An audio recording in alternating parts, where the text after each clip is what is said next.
Welcome, everybody. We're getting ready here, Ham Radio Clubhouse.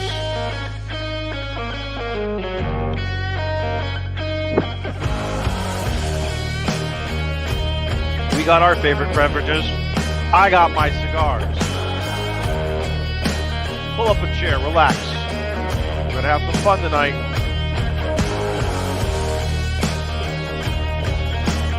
Got some great people coming in tonight for you.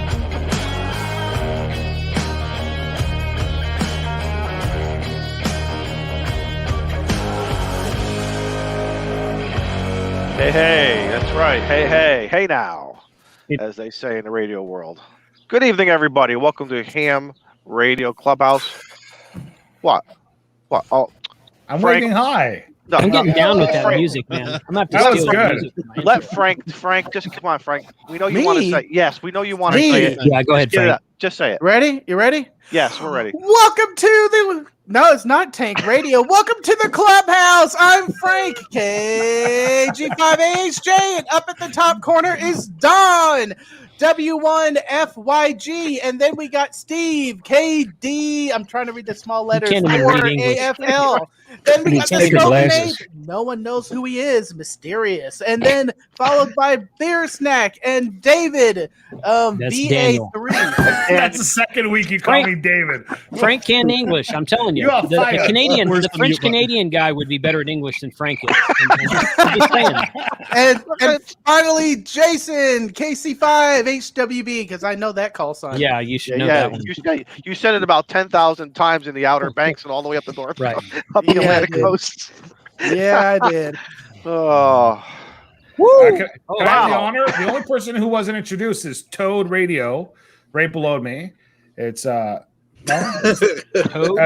Tank. That's right. I'm sorry, I forgot your name. All right, I'm sorry. Oh, wow! How dare you? We're gonna take the both of you, put you on an island. Oh my goodness! Somebody's got a rookie move going right now. Yeah, that's a stand move right there. And you were just on Temporary's offline ham nuggets. It wasn't. I didn't make the mistake. What are you talking about? No, you were just on there. Oh, yeah, I was just on there. Yeah, there's a little bit of an echo. Oh, well. We got. What is it? Ham Radio TV. What is that? Down boy. Yeah, I was just on Ham Nuggets. That was a great experience. I didn't lose subscribers, so people didn't hate me for it. Well, that's good. Although I didn't pass the 100 mark, guys. What the heck? You didn't? No, I'm at like 97 subscribers. All right, shameless plug. Really? I wouldn't subscribe to myself either. So just well, I'm about to do another new channel episode on recording on my channel. So if you want to come on with us, I'd love to. I don't know if you want me on, but that's cool. I'll be on. Well, again, like I said before the stream started, I've had Frank on my channel, so it's pretty much open game nowadays. I've set the bar down here, so it's not. Hey, I elevate the bar, whatever show I'm on. You elevate some bars. I'm not going to say which ones they are because we're not on my channel right now. Listen, I'm just happy to be at a bar, okay? Daniel, you need to recheck your stats. Looks like you're at 102. He's telling you to put some videos out. Oh, nice. Yeah. Oh, I got to go check this out. So is that your channel name, Daniel? What's your channel name? We build. It's Molson. Molson. I thought it was Ham Radio. Molson builds. We build, we learn, buddy. Shameless plug, get it out. We build. Come on, seriously. Which you are subscribed to, by the way, I believe. But I am, yeah. You know what? All these channels with names that are not you, like Ham Radio 2.0 is not my call sign. I can't keep these straight.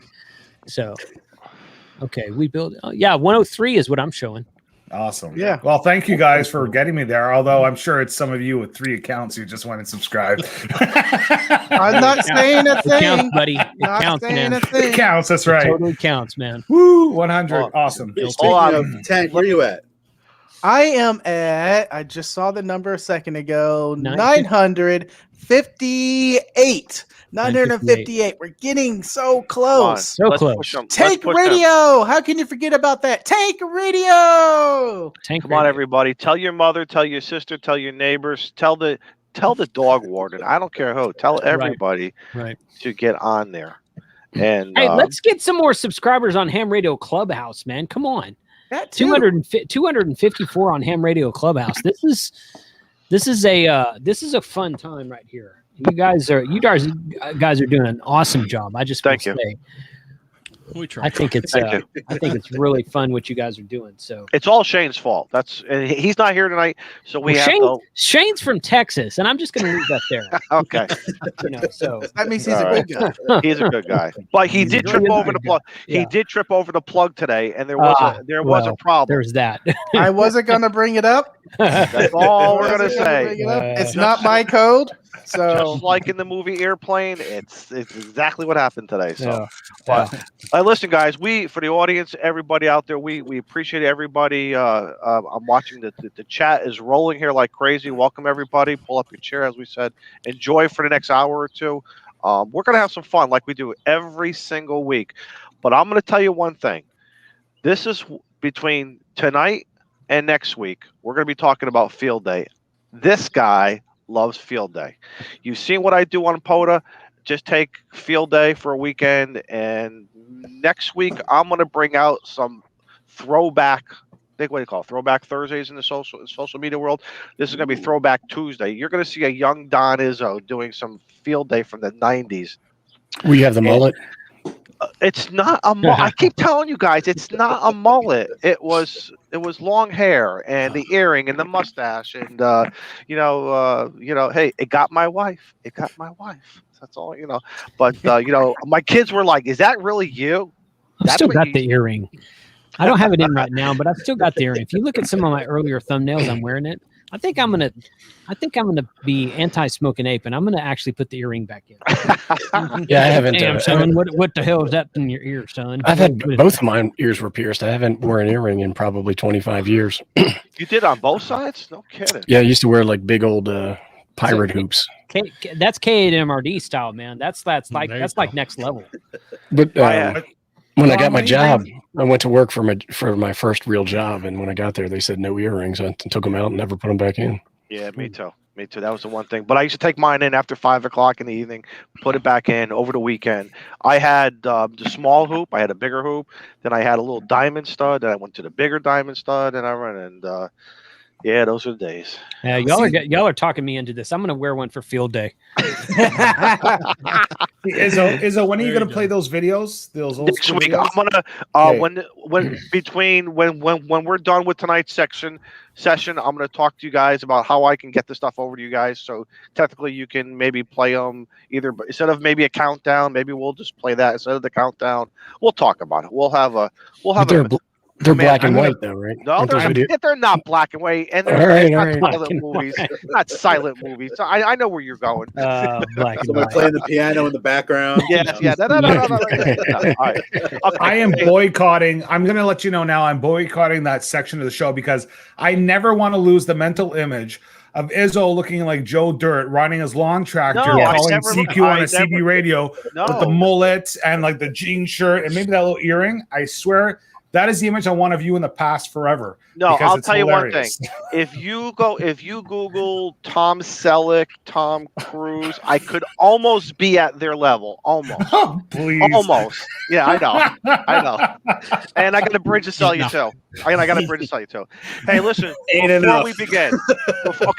before we begin, very serious. I want to throw a very important plug out to Steve Goodgame. Tomorrow night, 7 p.m. Central. If you are not subscribed to Goodgame Ham Radio and Outdoors, do it. He's got some great stuff. He does some fantastic stuff for all of the youths in the hobby. And he's been doing it for a long time, the youths. But he has a great show tomorrow night, June 16th. He's bringing on 2 of his kids, and they're going to be talking about kids in the hobby. And I think you're going to hear a lot of stuff that we have donated to them and, and how they're using it. This is important. It's important that whose channel are you talking about again? Goodgame. Actually, it's going to be Coffee and Ham Radios, but it is on the Goodgame channel. Yes, it's not on your channel, but matter of fact, don't you have one of those nice stickers, or what do you got? Got one right here. There you go. Ooh. There you go. Nice. So tomorrow night, don't say you don't have anything to do tomorrow night. You know exactly what you got tomorrow night. And again, that's 7 p.m. Central on Good Game Ham Radio Outdoors, discussing getting youth in the hobby and everything. So please watch the show, support it, get in the Happy live hour? chat. Should be a good one. Yeah, it's gonna be a good one. It's gonna be a good one. Kids are always good. Kids are always good. So, Yes, they are. hey, who wants to go first? Raise your hand. Talk about field day, past, present. You know what you're doing, your problems that you've had. You know, logistic stuff, your food. You know, who wants to go first? Looks like Jason's got something he wants to share out there. So let's bring that in. Yeah, you guys shouldn't let me talk first because I don't shut up very easily. That's all right. We've got the mute button. Let's go to Ape. Let's go to Ape first. Go to Ape. Yeah, he didn't have anything interesting to say. Never do I have anything interesting to say. I have not made any plans yet, but I'm the kind of person that doesn't really plan my day until I get up that day, and then I'll figure out what's going on at that point in time. The exact opposite. Hey, Ape, what have you done in the past? Well, last year I did FT8 for like 7 hours straight, and overheated my toroid and couldn't figure out what happened, and then started having problems and started to panic a little bit and went out and put a new antenna up. But then I realized what happened. Before that, I went to a couple of clubs where I live. I went and checked out their setups and stuff like that, but didn't really participate. So we'll figure out what happens this year. I got the 705 all packed up and ready to go. Nice. So I'll probably take that out. I might just operate out of the backyard on the weekends. My kids are still at the age where they want to hang out with their family, and that's important to me. So I at some point they're not going to want to do that. So I probably would just stay around the house. What antenna do you like using? I'm a real big fan of end-fed half waves. That's probably not a surprise. I do a lot of end-fed half wave builds and stuff like that. And so I have the Shorty 40 that I built with the induction coil. I'll probably put that up. But how do you run it? Do you run it as inverted V, sloper? I run it as a sloper. So the Shorty 40 is only about 42 feet long because of the induction coil. It takes it down from 66 to 42 feet. And then I can run it at a pretty steep sloping angle, probably somewhere around 60 degrees. And I find that it gets out pretty well in that configuration. Excellent. I have a and that 705 is good. Yeah, go ahead. I have a question. Do you Ape? Do you usually run like by yourself, or do you run like a club call, like with your local club when you do it? No, I'd be running my call if doing that. I've never used a club call. Does anybody else who's here? Because like that's the opportunity that I have this year. One of the local clubs I'm part of, they're setting it up for the field day, and we'll be using the club call. So I was kind of like, it was. I don't know how to like. I want to be part of the local activity. At the same time, I want to use my call sign. So I'm in a little bit of a weird predicament. Why they're setting up two rigs and that's it. Like they're setting up two rigs and you go there during the day because they probably won't operate overnight. And when it starts to wind down like 6, 7 o'clock, you go home and fire up your station. Mm-hmm. That's true. Yeah, I'm not. You just can't work them. That's all. Yeah. Yeah, I'm not affiliated with any club, so I wouldn't be using any club call. And a lot of people are like, well, why would you use a 705 being a QRP rig on field day? You're going to get drowned out. I'm not in a contest. I don't care. So I mean, I think it actually shows an active skill if you can make contacts at 10 watts while everybody else is booming with their amps and stuff. I'll tell you right now, I am just under 300 from sitting in this spot right here, this back porch, with my 705 and between my off-center fed and my sloper, of just kicking back, relaxing. And they say it can't be done. Yes, it can be done. Yes, it can be done. Field day, you're probably going to get. I mean, there's a lot more activity, right? And so I think that's where the overall noise floor will be raised from everybody with their splatter boxes and non-tuned radios, putting out junk signals. But I think during the time. Well, what's the matter, Daniel? What's the matter? Go ahead. He's laughing at Shane's comment. No, I'm laughing at this. Let's go back here. I'm going to take over for a second. Mel, V3OGN. So I was just talking about the awkwardness about choosing the club call or my call. Mel is the local club coordinator. So Mel, now you know where I'm at, buddy. But I will be there. Okay, I will be there. This is like an awkward moment. Open foot, open mouth, insert foot. Insert foot. Yeah. Oh no, Is Mel's this the cool. club? Like he won't take offense to that at all. That's the club that you said you didn't like. Oh, Yeah. I hate them with a passion. Yeah, That's what why was I'm that? always talking with them on the repeater. Listen, you know, any good operator that'll turn around, you know, if I've got a pileup coming in, I do this for, you know, when I go activate a park, you know, I'll sit there for, you know, the first couple rounds, I'll call in, and I'll turn around and say, okay, QRP or 10 watts and under, 20 watts and under, you know, just like that. That's a good idea. You know, I even think if we should do that. And even doing that for field day or any large event, you know, where there's a lot of stuff coming in, you know, you get your mobile stations, you get your portable stations. So calling that, you know, I've had guys that say, thanks for calling for just QRP, you know, I was having a tough time. So, you know, but busting pileups, what Matt was saying, yeah, they were nailing contacts at 10 watts. Right. You know, so, you know, It helps to be in a location that people want to talk to. And quite frankly, on field day, most people will be in a location that you want to talk to because the object is to make as many contacts as you can. So field day is actually probably a pretty good time to run QRP. Having said that, every time I try it, I want to blow my own head off. But, you know, the other one is that, to your point, Jason, everybody wants to make contacts. Yes, so correct. If I've got a big station and I'm trying to rack up the points, why am I going to fool around with a QRP station that it might have a problem contacting? Right. So I actually think QRP is probably counterproductive in a situation it's its own like that. category in field day also. So you're not competing against the big guns. True. The barefoot 100 watt and the 1.5 kW. You're not competing against those folks. So if you're in it for the points, because it's not a contest, if you're in it for the points, then you know you're only competing against other QRP stations. And I tell you right now, man, we're planning our Costa Rica trip for this fall, and I went to Costa Rica a couple years ago, and I took a LD11 LNR Precision LD11. It's one of the mountain topper models, but it does sideband instead of just CW. And I set that up on a 2-element beam pointed back to the United States, and I worked pileups for like an hour on 7 watts, and it was awesome. And I did a little clip of the video and put it out there as a second. You can go see that on my channel. But I'm taking the 705 this year, and I'm going to operate on the 705 on one of our antennas and point back to the United States. And I'm just going to record myself operating pileups because I guarantee there'll be pileups because everybody wants to talk to Costa Rica. So it really does depend on where you're operating from. Yeah, if you're trying to call back to a station calling CQ in a contest, if you're trying to break the pileup calling into that station, that's hard. It's going to be impossible. That's hard to do with QRP. But if you're just calling CQ on field day, everybody wants to work everybody else on field day. You know, that might be a good time to do QRP, depending on your antenna setup. I'd rather have a 100-foot antenna with QRP than a 100-watt radio with a 10-foot antenna. So, the other thing you got to worry about though is if you do start getting traffic on a frequency, somebody's going to try to steal you. Somebody's going to try to snake your freak too. Yeah, yeah. Then you just look that guy up on QRZ and send him a nasty email. And drive over. Am I the only one who does that? I don't know. Maybe. No, you're not. No, but something else to think about too. With field day, right out of the gate, it's busy. It's hectic. I get it. But after a while, it starts to simmer down, I think. Right.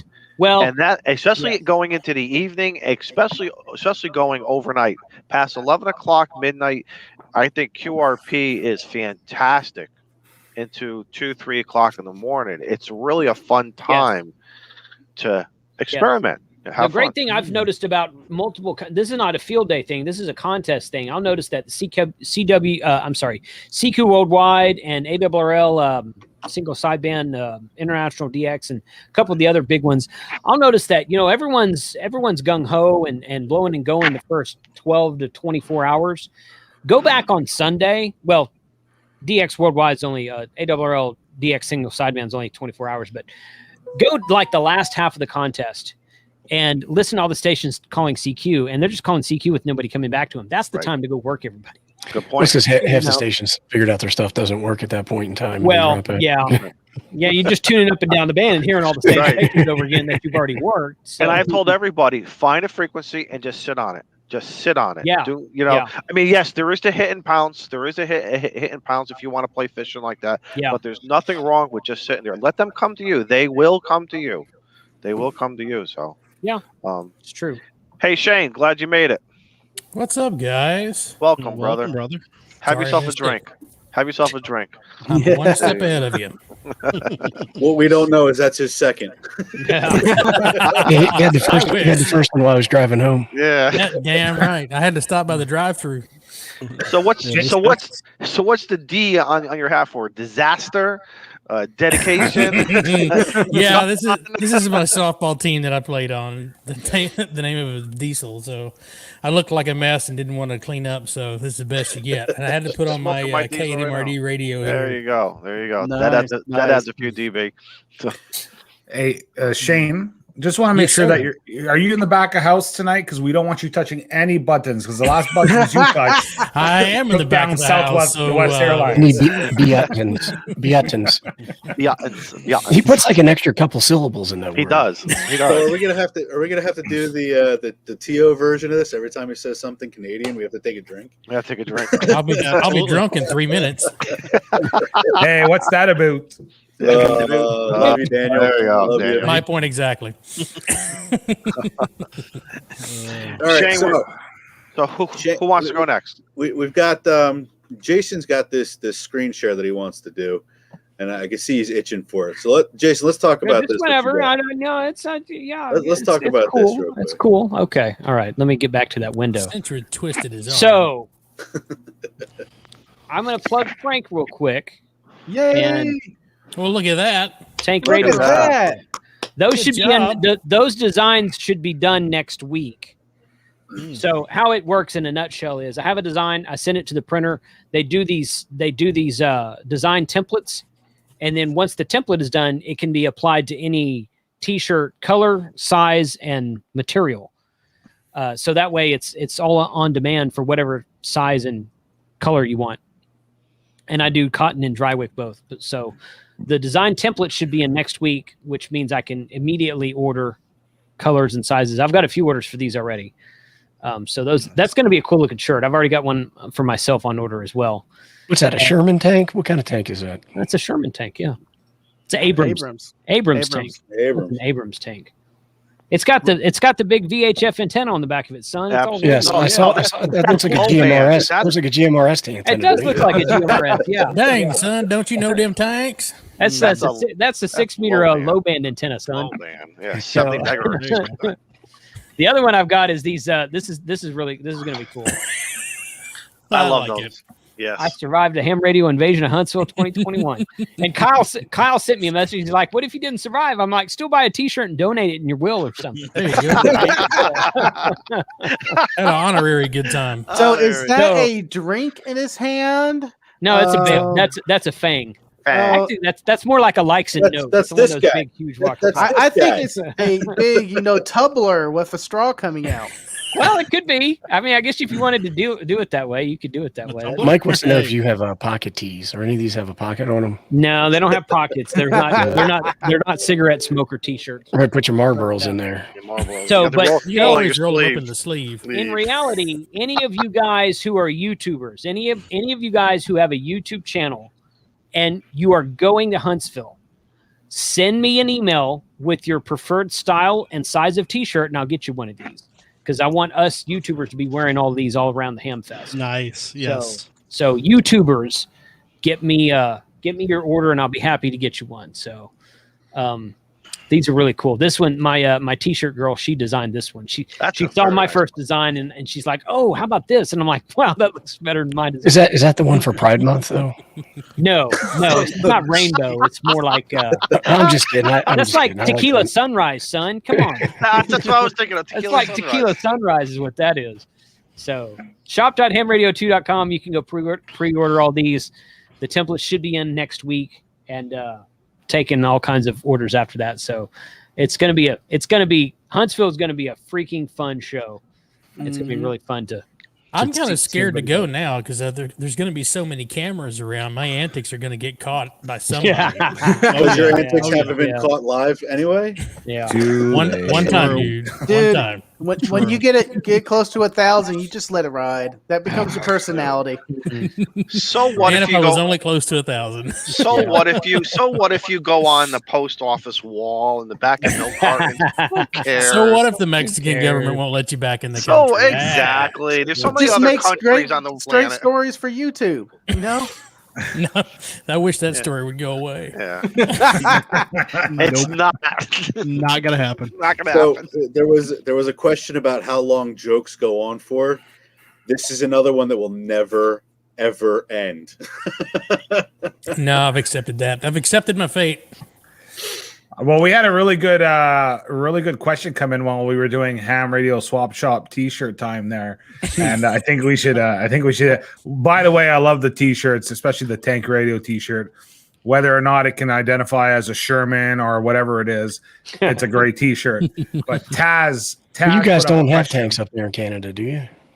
And I identify as a Panzer. Honestly, They have it's so bad. I don't They know have what we have. horses. Yes, we do, but I don't know what You they have are. horses. You have horses. Yeah, Right there, horses. Mounties, like Dudley Do Right. Mounties. We have a serious question on our hands, gentlemen. Uh-oh. We have a new Serious. ham. We have a new ham that would like to know what field day is. Ooh, that's a great question. He's actually right. They pretend that it's for emergency radio practice, but it's really a contest. Yeah. So who all right, wants to give the dictionary definition of field day? I say Field Day is a nationwide contest to demonstrate our ability to operate in the field in an emergency situation. And it's a great way to get out and your equipment out and test all your equipment and find out what little things that you have forgotten and need to tweak. And it is it's awesome, man. It's a great, and it's kind of started, like, let's get on the bands. So, the FCC, we are active in all these bands, but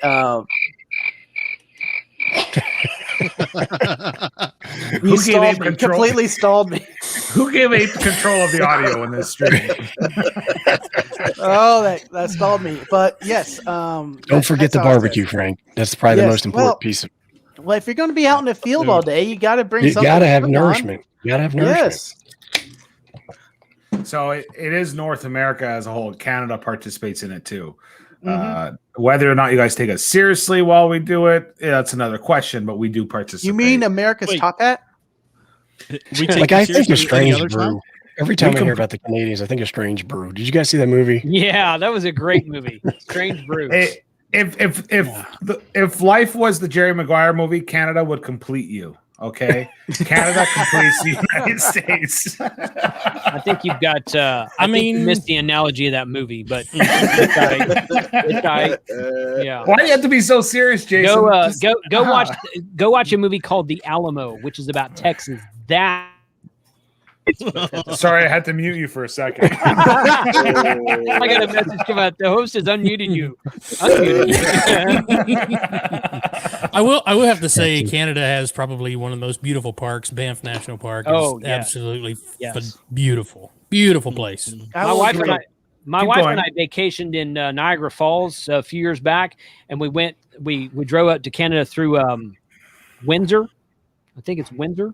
In Michigan, and we stayed on the Canadian side of Niagara Falls because there's less people there. There's less crowded. Just cleaner. It was awesome. Yeah, it was a little bit cleaner too. Well, it's Michigan. Cleaner than the New York side. So Andy Cowley brings up the reality is it's not a contest, right? But for us as operators, it sort of is a contest on my perspective is. You want to see, because the reality is you're trying to make see how far you propagate, the kind of contacts you're making, and part of that is logging it and seeing what you've achieved. And if you get points, in essence, it's sort of a contest, right? It's a contest. Yeah, it is, and it's not. The point of field day is actually to see. The point of field day is it's supposed to take place in a field, and it's supposed to, and that's why you get extra points for running off-grid power. Generator / battery / solar power. It's supposed to be. It's supposed to be a test of you going out in the field and setting up off grid and seeing how many contacts you can make and seeing how well your equipment works. And then they took that theory and they built a contest around it, but they don't call it a contest. But you get point. But Ape is right. You get points, so it is a contest. So it's kind of both. A lot of people just do it to have fun. It's just fun. I was about to say, it's the just, main purpose of field day is to go out and have fun with your friends. Right? Yeah. I mean, we go out to the hunting lease. We set up antennas. We set up radios, and we drink a lot of beer and we have fun. Beer? You mean whiskey? Well, we drink that too, and then we have smokers going, and Frank has his barbecue stuff going, and we all have. When we're in Texas, we all have guns. We all go blow some stuff up sometimes. So it's just a fun time to get together and play radio. Really, who's bringing the tannerite? Guns? We've had that before. Did you put some things attached to it? Oh my God, that's a video. One of the guys on the hunting lease one time, he had a Justin Bieber life-size cutout that he had got from work, some kind of promotion they were doing, and he brought that out. We taped tannerite to it. But back to the field day thing.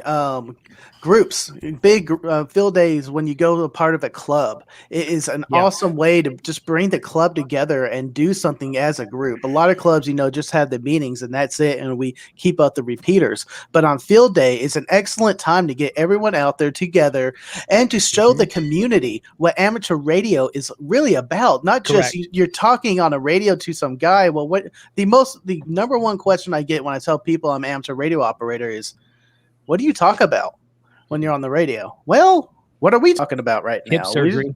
Let's see if we get on 80 meters. Wait, this isn't 70 meters, 75 meters. 75 meters. No, not 80 meters. But you get this. We ain't got enough juice to get to 80.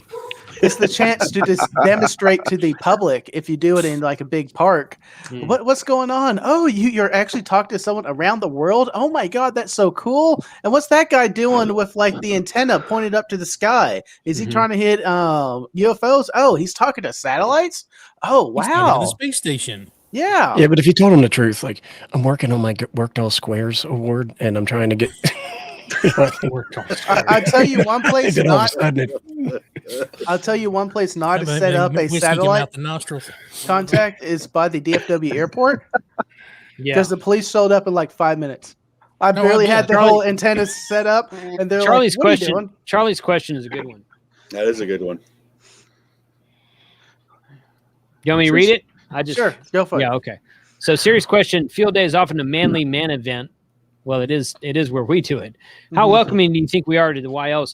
Honestly, there's the club that Frank and I have done field day with many times is the Hearst Amateur Radio Club, right here in Mid-Cities, halfway between Dallas and Fort Worth. They're the ones who did the technician and general classes that are on my channel.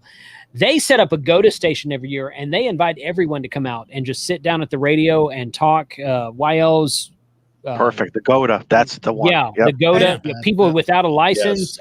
Boys, they do a big thing with Jamboree on the air every year, so the Boy Scouts come out. And I tell you, the YLs are up there hanging out too. They're not really operating radios, but they'll be out there chit-chatting with everyone. And usually they are the public face. Most thirsty hams would welcome any YL to the event. To be honest, my wife is ready to take her general test. She's been taking practice tests and getting like 80 to 85 on all of them. That's awesome. So she's ready to take her general test. So is she going to come out to the lease too? Done. I don't know. I don't know if she will or not. I might try to get her to. We'll see. We have a couple other folks that are getting Hamfest licensed. So Hobo asks, GOTA, is that soda or POTA? It's neither one. GOTA is get on the air. GOTA is basically, in a nutshell, GOTA is a station for non-licensed people to get on the air and see what amateur radio is all about. Right. They also help towards your points. If you make 10, you got to make 10 contacts. Then those 10 contacts will count. Correct. But does not the count same operator. Classification doesn't count. It's an extra station, which is nice. It's a nice introduction. It doesn't count towards your designation. Right. It's a nice Shane, what are you doing for field day? I haven't quite decided yet. I was thinking about making the trek up to Connecticut to go mess around. That's a hell of a long drive. If you want to come out to Bowie instead, which is a little bit closer for you, let us know. you're welcome to come up and hang out. That's a good idea too. There you go. Man, that'd be 4 YouTubers then. Right? You have to sleep on the bunk below tank, though. Is that the rule? No. I have the bottom Actually, bunk that's already claimed. I think I'm kind of out of bunks, but we're gonna have to open up Jake's trailer and get another air conditioner up there. I have the only day I have available is Sunday because I have to go play airline on Saturday. So Sunday would be the only day I could come up anyway. So we'll come up late Saturday night. That was kind of what was. Yeah, well, I get off at 10 p.m. So, dude, we're gonna Would be be up late all tonight. freaking. We're gonna be up all freaking night long. It's yeah. I mean, whenever. I mean, come up Saturday night, come up Sunday morning, whatever you want to do. But we'll be up all freaking night long. Yeah, I'm not going to drink as much this year. That way, I can stay up later. Oh, come on. So you're not howling at the moon? Yeah. Well, it's not that. It's not the 4-hour stream we had for the YouTubers Handfest drinking. Oh my God! I can't believe some of y'all got up like at 6 or 7 for your stream. Yeah, I was like, I was up. You're going? Oh, Some of us had to be up for a stream to keep the show going. Yeah. We did it. But talking about the clubs are an excellent place to go for field day events. I'm pointing a lot of people towards the Hearst Club, and that's really I got my started at get on HF on field days, and I think it's very excellent to do. This year, of course, everyone knows I'm going up to Jason's place, and probably this will roll into Jason's what he's planning for our field day. I'm going to be bringing up my satellite antenna. And I'm going to try to make some more contacts on that. We've been depending on Frank for the last 2 or 3 seasons to make those satellite contacts, Charlie. That's bonus right there. So far, we've not gotten any bonus points. So I'm just going to leave it there. Yeah, so, I know. If I come up on Sunday and push. there's a good pass, Tank, we're going to get that satellite. Hey, there you go. Please. There's a video. There's a video right there. Do you make a lot of satellite contacts? Because I am looking for a mentor. I did 5 before I sent my satellite antenna off to another ham. Because my HT went to one ham out in California that just got licensed, and my antenna went to another ham that was wanting to get into satellite. So I'm satellite free at the moment, but I love working satellites. So the other thing also for me on field day is I enjoy cooking. So we're going to be lighting up the smoker, ribs or chicken, and I'll be doing breakfast every day, and that's that. And sitting on the radios in between all then. Frank, are you taking off Thursday? Not Thursday. I'll be there Friday. I'll be coming up Thursday night. Well, come up Thursday night. So Mike texted me yesterday. Okay. And asked me when I was going up, and I'm going up Wednesday to kind of sit. I actually drove up there today to kind of check out everything. So I'm going to go up Wednesday and do all the. I'm going to take my lawnmower up there and do all the cutting around the camp area. But I'm going to do some videos Thursday morning on my own before people get there. So Mike said he took off Thursday, and I told him that Jason and Bob and you would be up Thursday. Yeah. And he said he was coming up Thursday also. So come up as early on Thursday as you can. Yep. I'm going to be pulling an early work day, so I'll probably be leaving around 3 or 4. That's my cool. plan right now. Yeah, that's awesome. Because I got something that me and Mike are going to do, and we're going to enjoy, and it's going to be fun, and we'll do that Friday. More fire. There's a lot of teasers in this live stream. Lots of teasers in this live stream. It's going to be 105 degrees out there. I don't think we're going to do much with fire this time. Hey, Jason, we pride ourselves here on being inclusive. So can you just put in the comments section the address for your field day event? I'm sure there's a lot of people who would love to come. And if you guys need a couple more minutes to plan out your week, don't worry about it. Just make sure you put that in the comments section, okay? Yeah, I'm going to be by myself because my friend blew me off, so I don't know what to do now. Oops.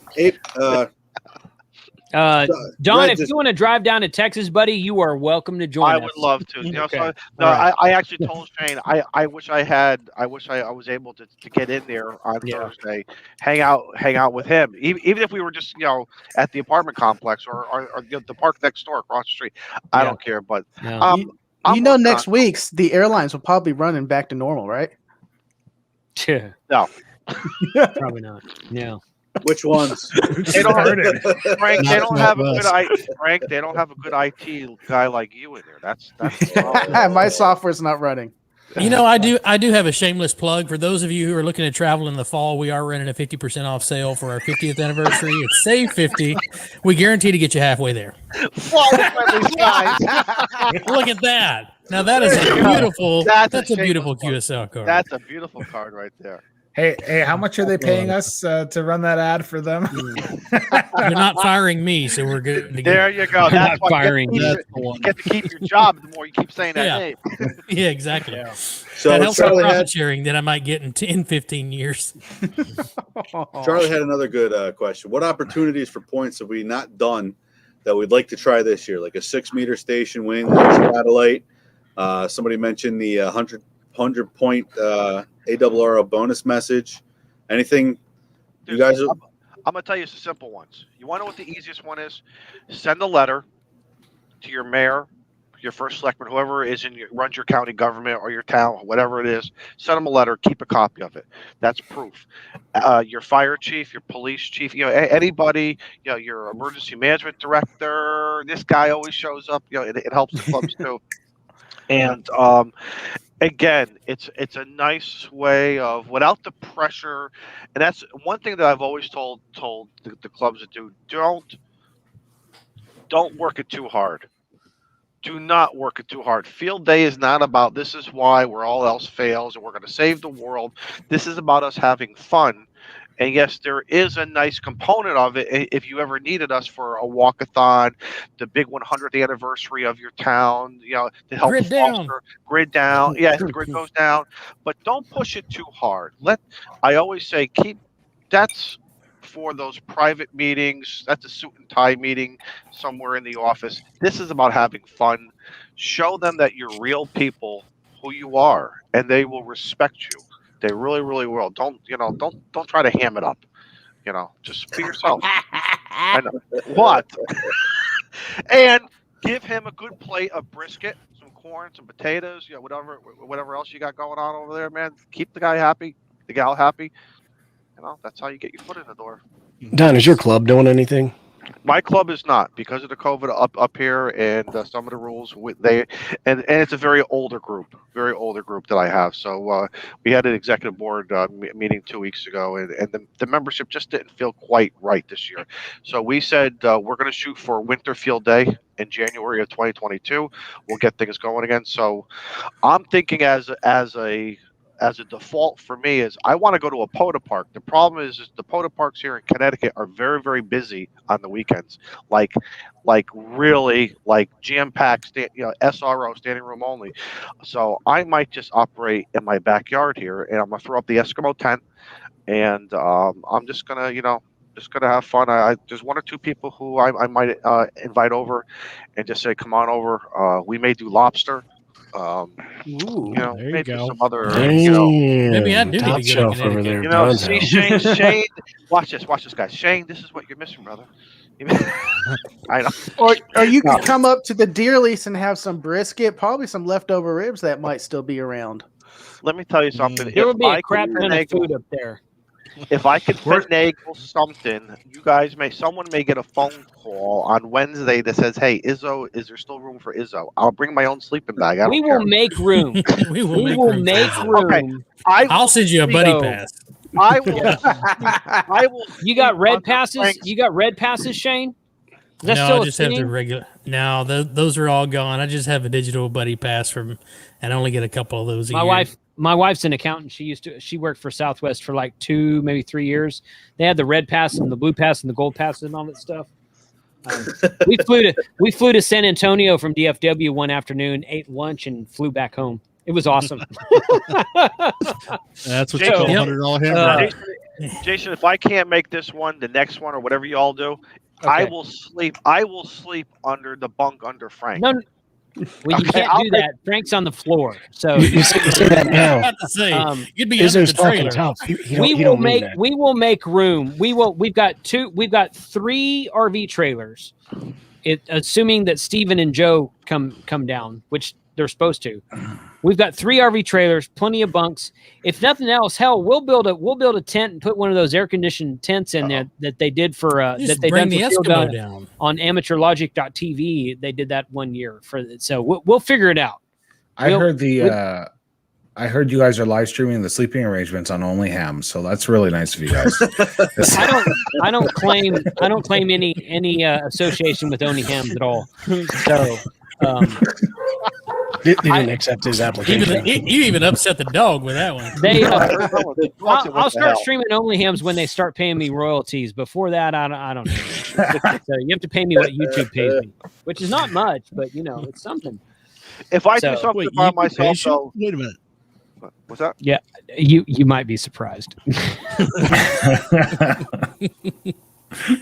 Social blade. Right. But I gotta tell you, I got that great. You want to see how much money you're going to make off your YouTube channel? Go to Social Blade and plug your YouTube channel. Yeah, but Social Blade's not accurate. Like you'll say, this channel makes anywhere from $5,000 to $5,000 a month. Right. Hey, it said I would make $1 last month. That's an accurate number. Between $5,000 and $5,000 a month is pretty darn right. accurate. Hit it right on the head. Izzo had something to say. No, I was just saying about that Eskimo tent that I have. I pulled it out last week and everything, and I gotta tell you something. That is one fun tent. Even if you're not an ice fisherman, that is a fantastic thing to do. Up easy, up down, and man, I'm, the only thing I have an air conditioner. No, but I got a fan. I bought a fan right above me right now. If you bring it to Texas, you'll need an air conditioner. I'll need air conditioner. Right. I just can't get my wife to come and have a date night with me. I mean, it's a fantastic thing. It's the only thing. It's just she won't do it, but that's okay. No, she said she'll make the lobster. So, but anyway, lobster's good. Beer snack. That's good. Man, this thing has went so fast. We're 47 minutes already. And we still have yet to accept somebody that's in that top corner all the way up there. Oh, I need to make a motion that we accept Smoking Ape into the Ham Radio Clubhouse. That's right. He's not on the roster yet. I will second that motion, my friends. I will second. All in favor? All in favor? I'm in favor, but just like Frank, just remember I warned you guys. I think we got to clarify. You guys are honorary members, so there's no voting power. You're family. Everybody's family. You're here once. You're family. We got two guests coming in. We have Joseph Collins, and we have Jason, November 3, Yankee Alpha Zulu. Welcome. I don't think they can both be in, so I think I will step down. Yep. For just we got it. They're in. They're in. Okay, there we go. 10 should be the max. Shane's just itching to get out of here. Yeah. I got to go refill my drink. I got to go, guys. I got to go. Jason, I have an Only Hams meeting. I got Hallmark movie night, son. Hey, Jason and Joseph. Friday night's Hallmark movie night. Guys, come on, some serious stuff here. These guys have been supporting all of our channels and and all of the live streams. So I just want to say to Jason and Joseph, thank you guys very, very much. We appreciate it, and thank you very much. So thank you. Thanks for the call. Nice to meet you guys. Jason, tell us a little bit about yourself. I'm out here in Western PA. I'm a native of upstate New York in Washington, Saratoga County up there. And then New York scared me out of there in about 2012. I had enough of taxes and the laws and came down here to the Pittsburgh area, Western PA. And it's sort of like where I grew up about 30 years ago. So pretty cool place. Don't have to worry about, Mr. Cuomo and all his cronies anymore. And what about field day? You do anything? You gonna do anything with field day? So I live in like a tri-county area, so I'm a member of a few of the clubs in different counties. And my goal on Saturday is to hop on the motorcycle and see how many different field day events I can hit and make a contact from each one. Excellent. Ooh, That's nice. That's a good goal. That's different. That's nice. I like that. Excellent. And as far as your ham radio activities, is there one particular band or mode you like better than the other, or? I'm a digital guy. My hearing's horrible. Tinnitus, all that crap from, too much Metallica and crap at a young age and playing with big stuff in the Navy years ago. So, I'd rather watch it than have to listen to it through all the static and stuff. So, in fact, I've got my bench right behind me there. You can see the 7300 sitting on top. And I actually use VNC to get into that station. So I'm watching you guys and playing, FT8 at the same time. Nothing wrong with that. Good man. You should join us for the FT8 off on Thursday night. nights. Yeah, I've been on there a couple times. Yeah, it's as long as you don't have a very big station, because we don't need any competition. No more than 100 watts. Because when I was a kid, I got in trouble playing with the CB radio in the house. I keyed it up, talked over it. My mother's stereo was off. Remember the big old giant speakers? And my voice came through her speakers, and she was less than thrilled. I like it. Very good. Yep. So Excellent. hey, great meeting you guys. Thanks for bringing me on. I really appreciate Absolutely. it. You're always welcome. Thanks, Jason. Awesome, Yeah. buddy. Thanks, Jason. Appreciate it. We'll catch Joseph you on Collins, again, you're next, man. You're another guy. We see you all the time in the stream, so tell us about yourself.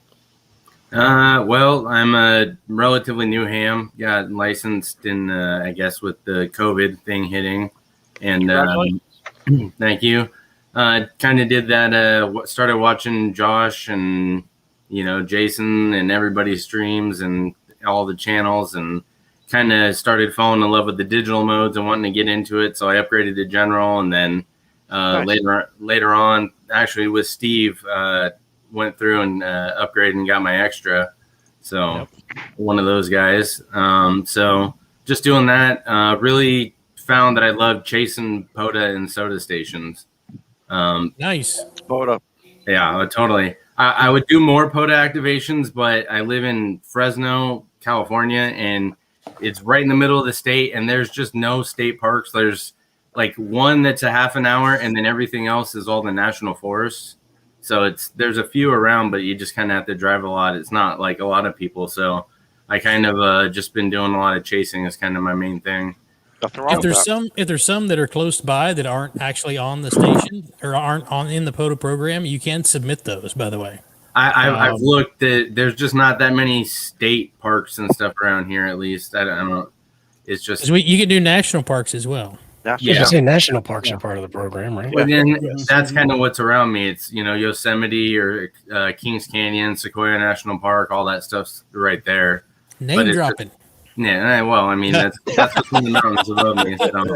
I'm just messing with you.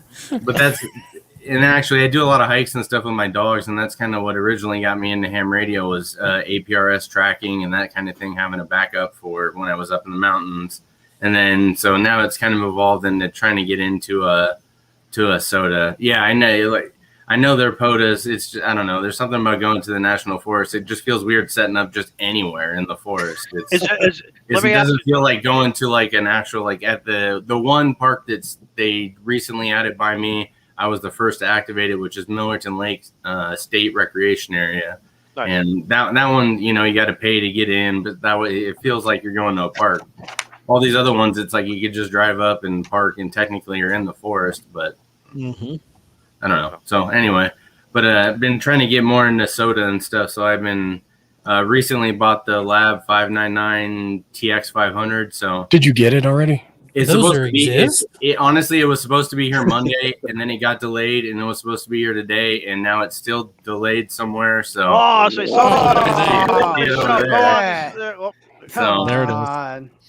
Hold that up again, Jason. Hold that up again.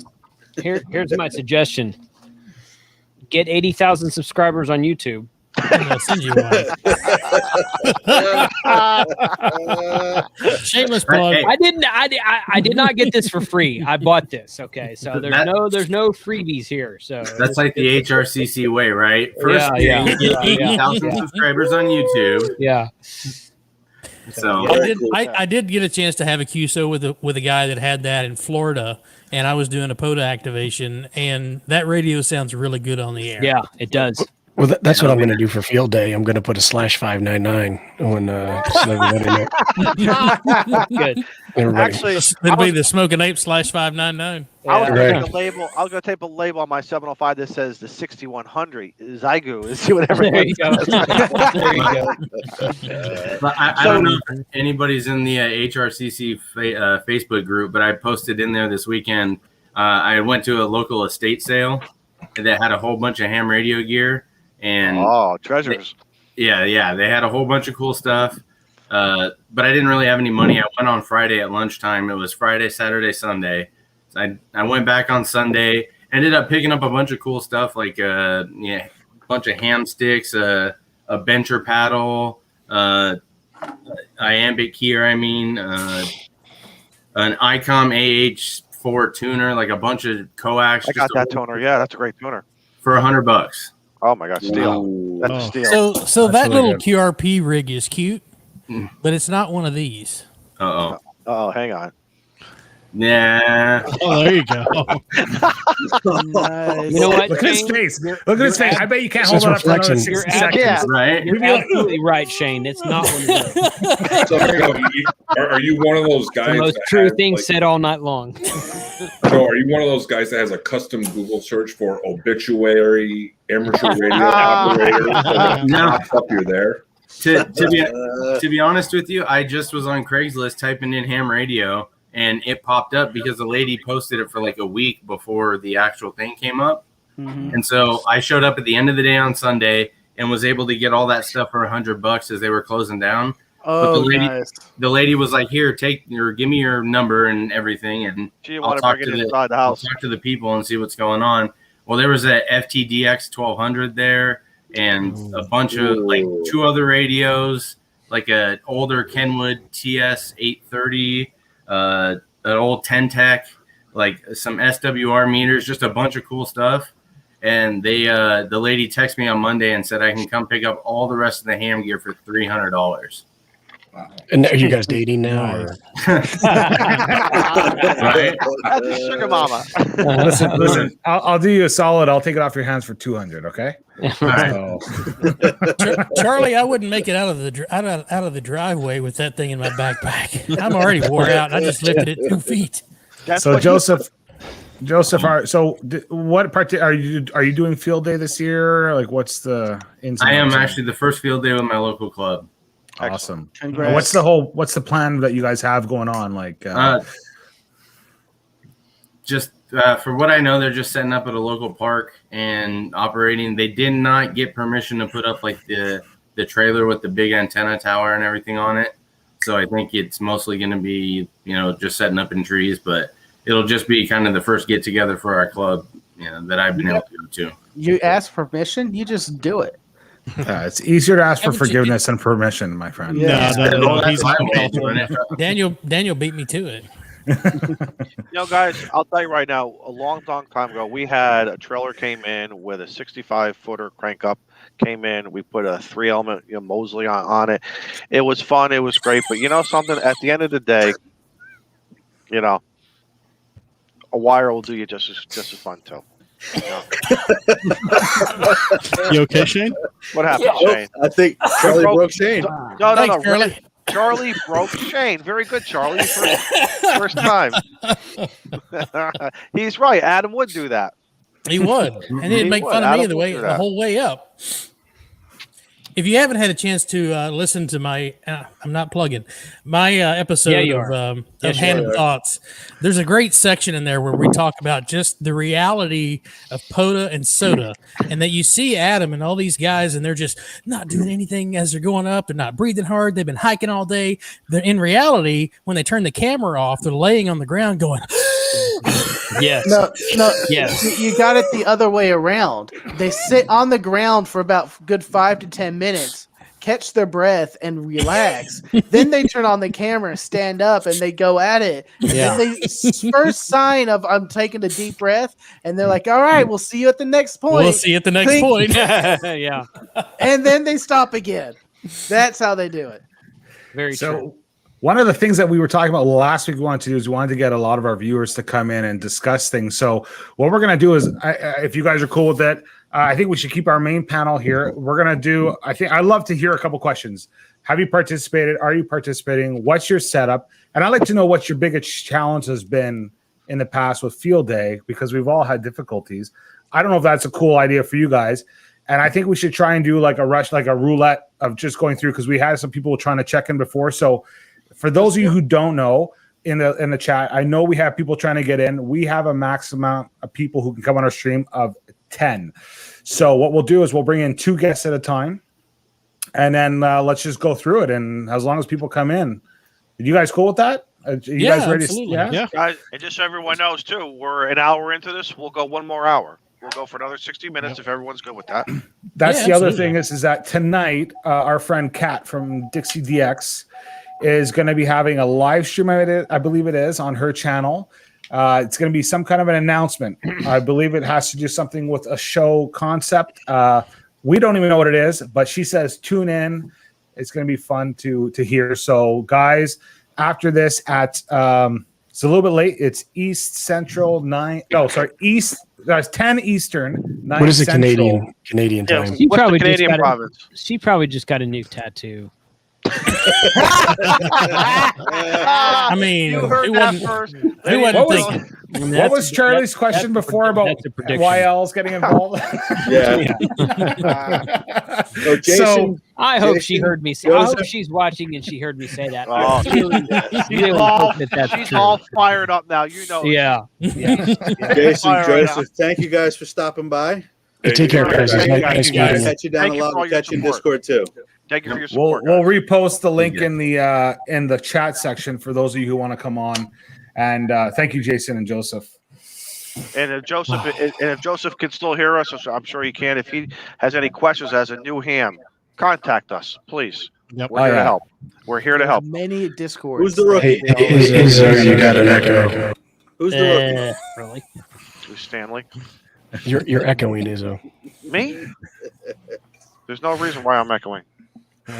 Somebody Shane. must have unmuted something because you were. Oh, nice. I didn't hear any Three. echo on him. 3 of the 4. Got to clean them. Got to clean them ears, son. It's not now, but it was.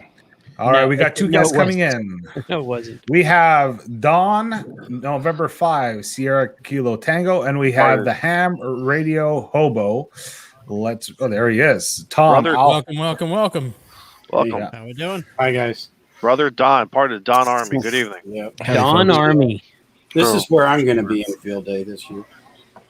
Right in the shack? Right there. Right there in the chat. No, the shirt. The shirt. RWK. I'm part of RWK. Richardson I Wireless can't see Club. it. Yeah, Yeah. I'm a field marshal for field day this year. So Oh, congratulations. If you're And- part of RWK, Don, you should be on DMR a lot more often because they have a DMR repeater up there on that big tower. I've been on their Fusion repeater since day one. And Fusion is not DMR, sir. I know. said DMR. I know. That's where I go. That's like me telling you to get on HF, and you're like, "Well, I talk on 220 all the time." I'm like, "No, I got 220 too. no."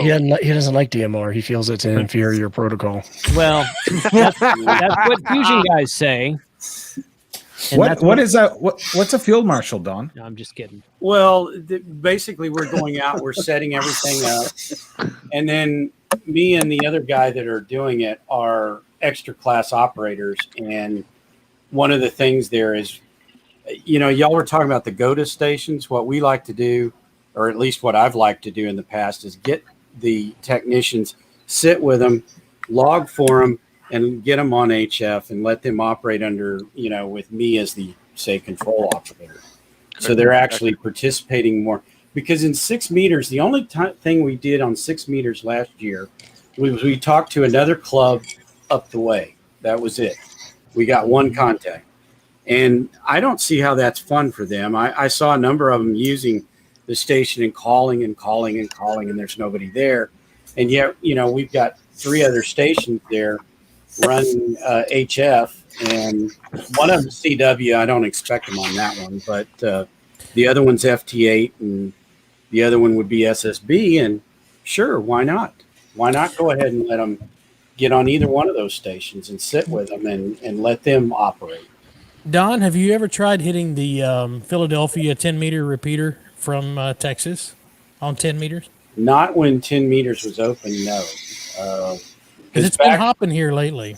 He tried to hit it on 6. He tried to hit the 10-meter repeater on 6 meters. I've hit in New York. I've hit in New York 10-meter repeater on 10 meters from I Texas ran when the it's open. 6-meter contest this weekend, but I didn't do that great. No, I mean, we had our club meeting last night, so I was not.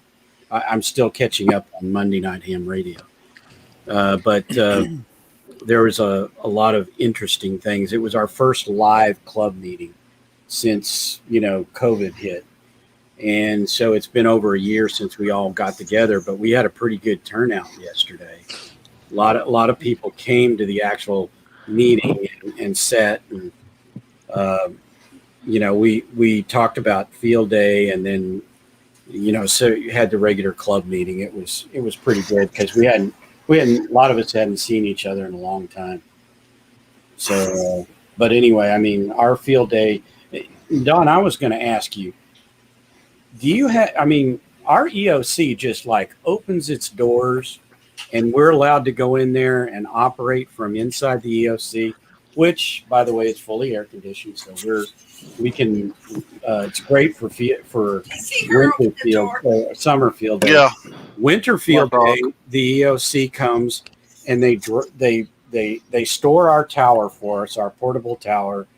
They get one of the fire trucks and bring it up and set it up for us in the field. So they're really big. And one of the things I found out last night was that the city is paying for us to put a new repeater up, a 440 or 400 megahertz repeater up on one of the towers closer to Saxe in a null spot. And the city is going to pay for the guys to climb the tower or climb the water tower for us. So nice. Yeah, because they're apparently in the process of pulling out all of their radio equipment off those towers because they're going all digital. And while they're pulling them down, they're going to put our repeater up there. So nice.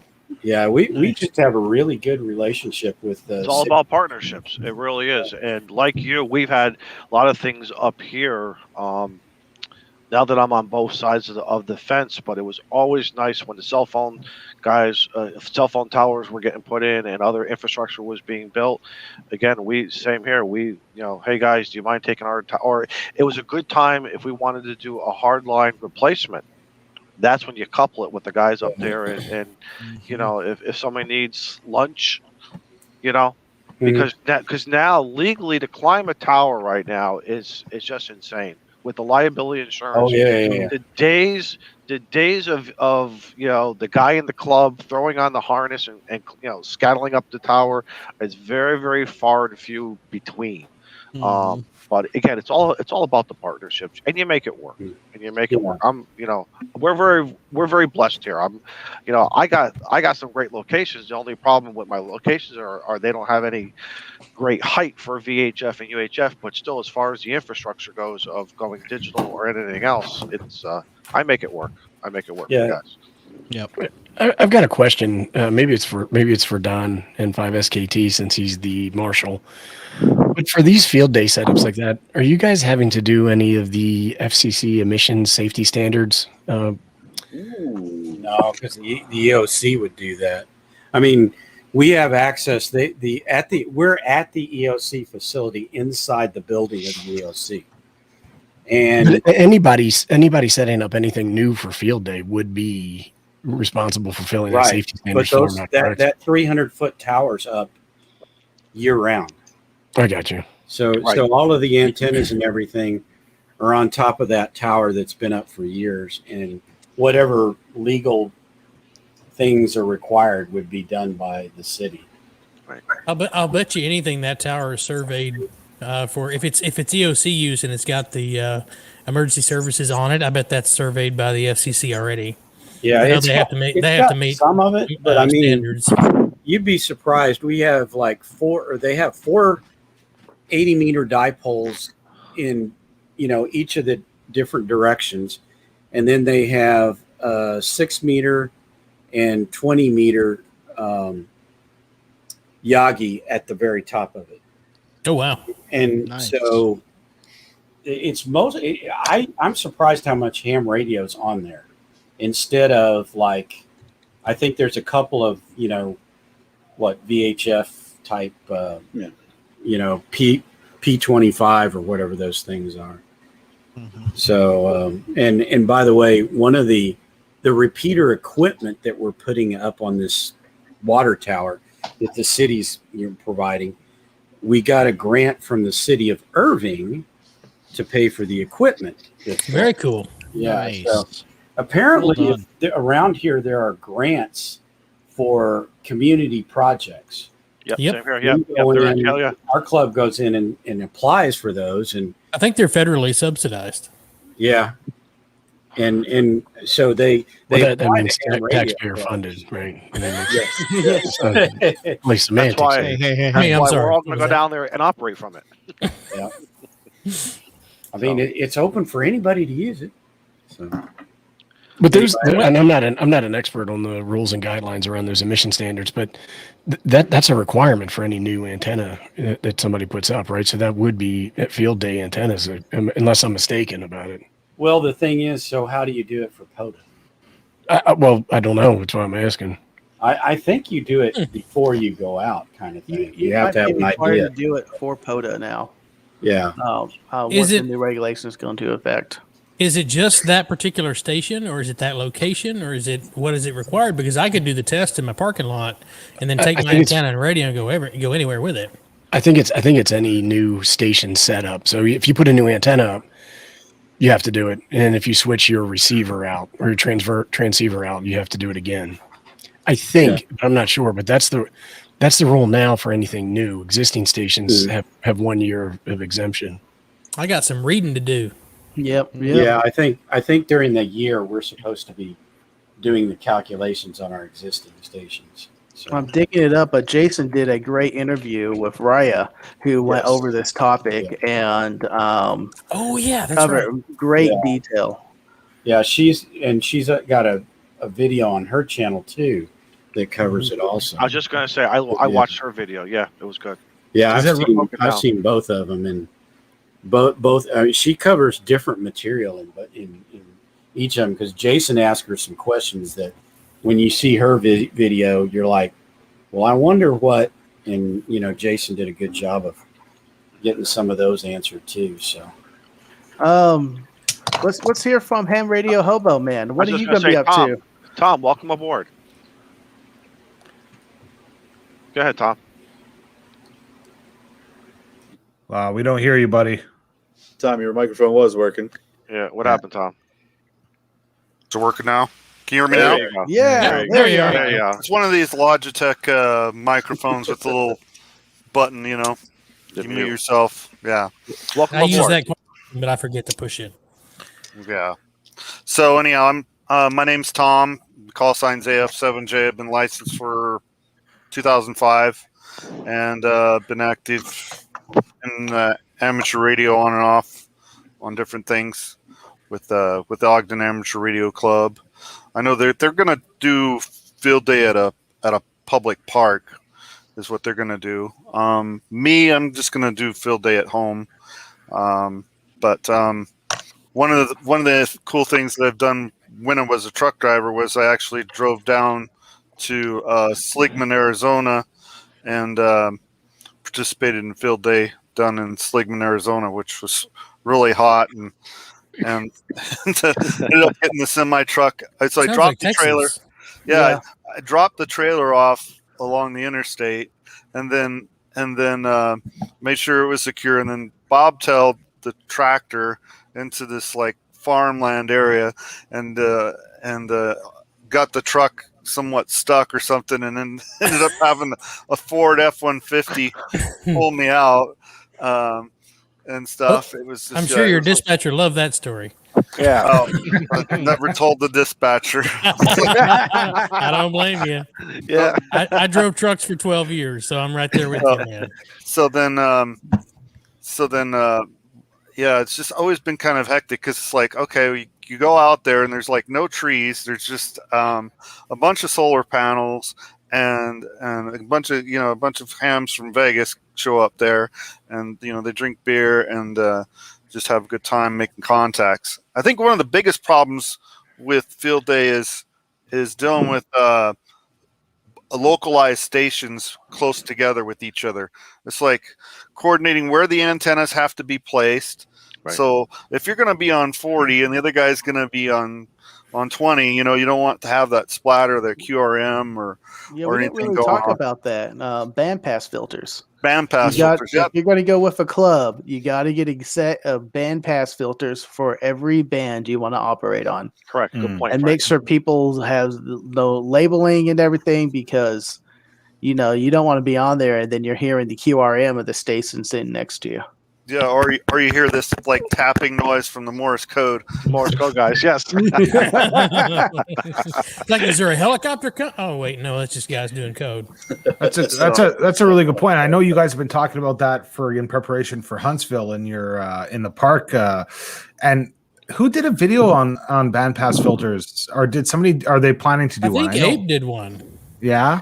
No, I did one on pass band and notch filtering. But there we go. The thing is, That's also close. you need to be careful too, because just because you have a bandpass filter, it's not going to prohibit interference from other stations that are operating on the same band, right? Yeah. So if you both have bandpass filters, or even if one doesn't, and you're both on 20 meters, you potentially run into a problem there as well. Right. Good point. Yeah. Good point. Huh. So Tom, operating from home, what kind of what kind of station do you have? Antennas, radios? What do you have? Let's have a 80-meter dipole on the roof, and we'll see a 991 Alpha, SB221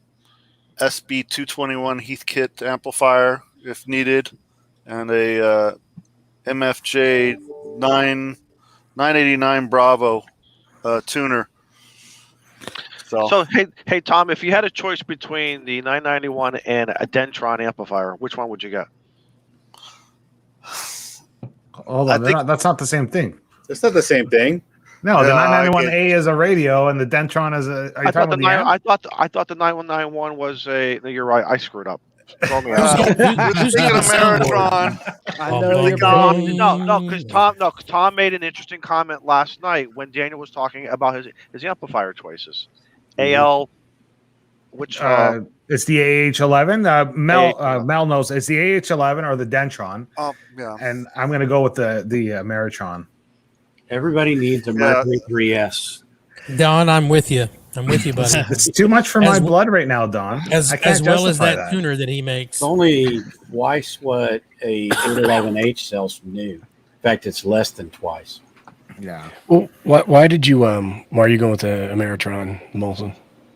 I got my good buddy. He's in the chat tonight. He's just picked up two really beautiful amplifiers, one for HF and one for UHF VHF. UHF. So I told him quite a while back that if you ever want to sell one of those, because he also has a kit that he was putting together. So I said, if you're ever going to sell one, let me know. And he's putting the Ameritron and the Dentron up for sale. And he gave me first dibs, and I was gravitating towards the Ameritron anyways, and then I put it out last night, and pretty much I think the majority of people said the Ameritron, and it was good because that's confirmation for me. But what's he want for the Dentron? Yeah, I'm sure my neighbors here in the apartment complex would love me. Yeah, what's the bro price? What's the bro price? Pardon me? I can't hear you.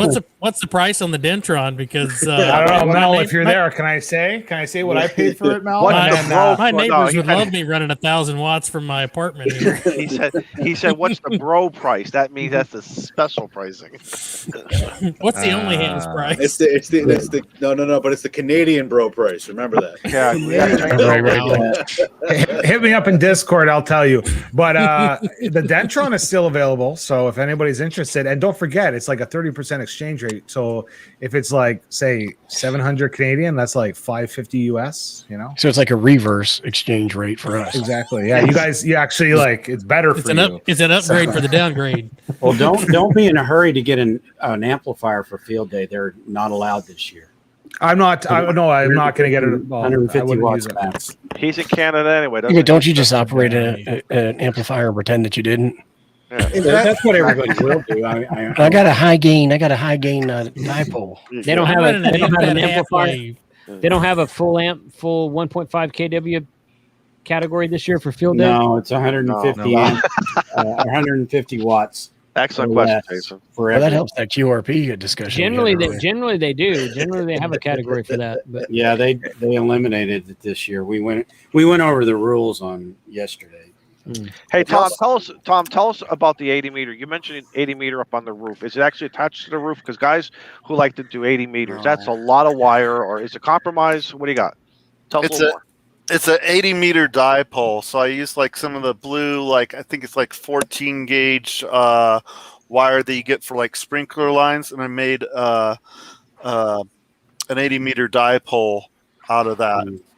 And the amplifier thing, I was going to say the one thing about considering on amplifiers is the tubes. Sweep tubes are getting hard to come by, and like I guess what is it, new old stock is what they say.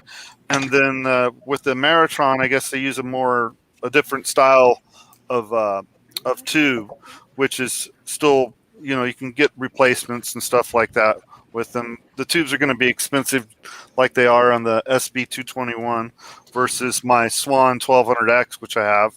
And then you also have to consider the heat dissipation. So like the Swan 1200X, I ended up having to modify it and Jimmy rigged some CPU fans on it to get some airflow going through, because it's just a caged perforated metal box in the Swan 1200X, and they use the sweep tubes. Yeah, that's a good thing. You don't have to worry about with that mercury. Right. So real quick, there was a question before we say thank you to our guests who have stopped in. Scout 75 Shane had a question. Tom, how did you come up with your channel name? So I was out at the Golden Spike special event, and I was joking around with the Ogden Amateur Radio Club because we were doing the Golden Spike, which is the two trains that come together. And I said, the club's not going to let me post stuff on YouTube. The one guy is like, just send it to me and I'll do whatever. And I was like, well, they wanted me to be the social media expert and stuff like that. And there started being some kind of snobbishness going on. So I said, why not just humiliate myself and say, why not call it the Ham Radio Hobo? And so there you go. I was like, because ham radio is not about, who's bigger or better or who has the bigger or badder amplifier. It's about community. It's about getting to know each other, and it's about fellowship. And when we get so competitive that we become like NASCAR drivers wanting to bump each other against the wall, and start calling each other's names, that's when it's not healthy for the hobby. And so that's why I was like, okay, well, I'll just call it, Ham Radio Hobo. Plus, I was out there. Yeah. Very good. Very cool. Yeah. Thank you. Yeah. So I have a question for Dawn. Sure. Which Dawn? You. No, the Mercury's not for sale. No, but it's not that expensive either. What is it? Yeah, about $2,200. Is that right, John? 2,400. 2,400. Yeah. American, may I remind you, that's like 3,200 Canadian. $10 pesos. Well, try buying any other solid state amp that auto switches bands for anything close to that price. Yeah, try that, Molson. Yeah, snap. Try that. I understand. It's try that with a chicken or and I have an 811H too. If you look, all it is like, hey babe, can you come down and hit some switches for me? Thank you. Like that's what you do. The only reason I got this is so I can auto switch with a flex from another room or remotely, and the amplifier will follow it. That's there's other than that any good amplifier is a joy to use.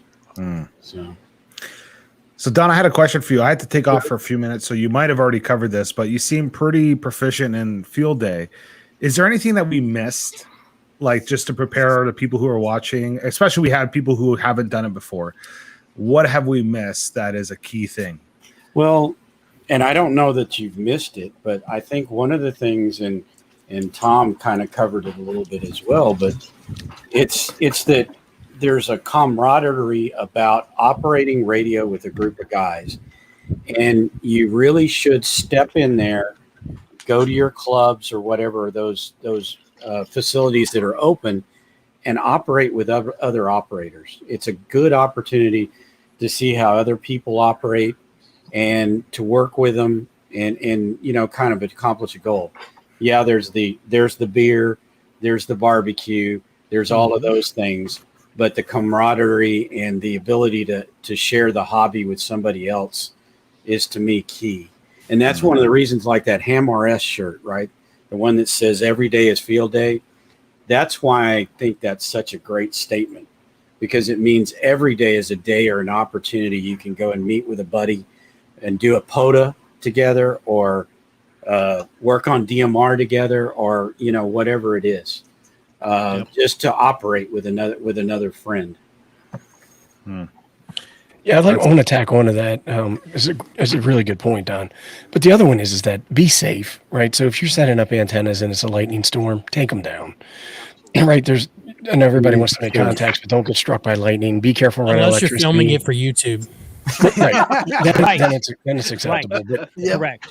when you have generators and then you have big batteries out there with solar connections and stuff, and you got wet grass, just be careful and be safe. Safety should be your primary concern. Yeah. Shane's going to be the ham radio electro boom. The lightning rod. He's going to be your lightning rod. I've made a few mistakes. I got it. I've made a few mistakes with electricity, and it's scary. It's scary when it happens. It'll definitely change your perspective. Have you seen my channel? I had a couple of. I have, Frank. It says day one. It says day one. I went out one day and I was running FT8 and I did not know it. And I took the DX commander down and I was working on the 20 meter element and I happened to be on 20 meters and I had the element in my hand. And I kept going, why is it getting warm and then getting cold again? That doesn't make any sense. Is it the sun? Is it? And then I realized, and I came in and shut the radio. I think you told that story once before. That's hilarious. So. Why was my FT8 getting off a little bit when I picked this thing up? I did not even remember that I had it running. Well, let's give a thanks to Ham Radio Hobo and Don here. Let's get a couple other guys to figure out what's going on. Thanks for stopping by. Thanks for having us. Very much. Nice to meet you guys. Take care, guys. Guys, I'm gonna drop also, so you guys have another spot now. So thanks so much for coming, buddy. Thanks for having me tonight. And I've got Flex Radio coming on to the lunchtime live stream tomorrow at noon.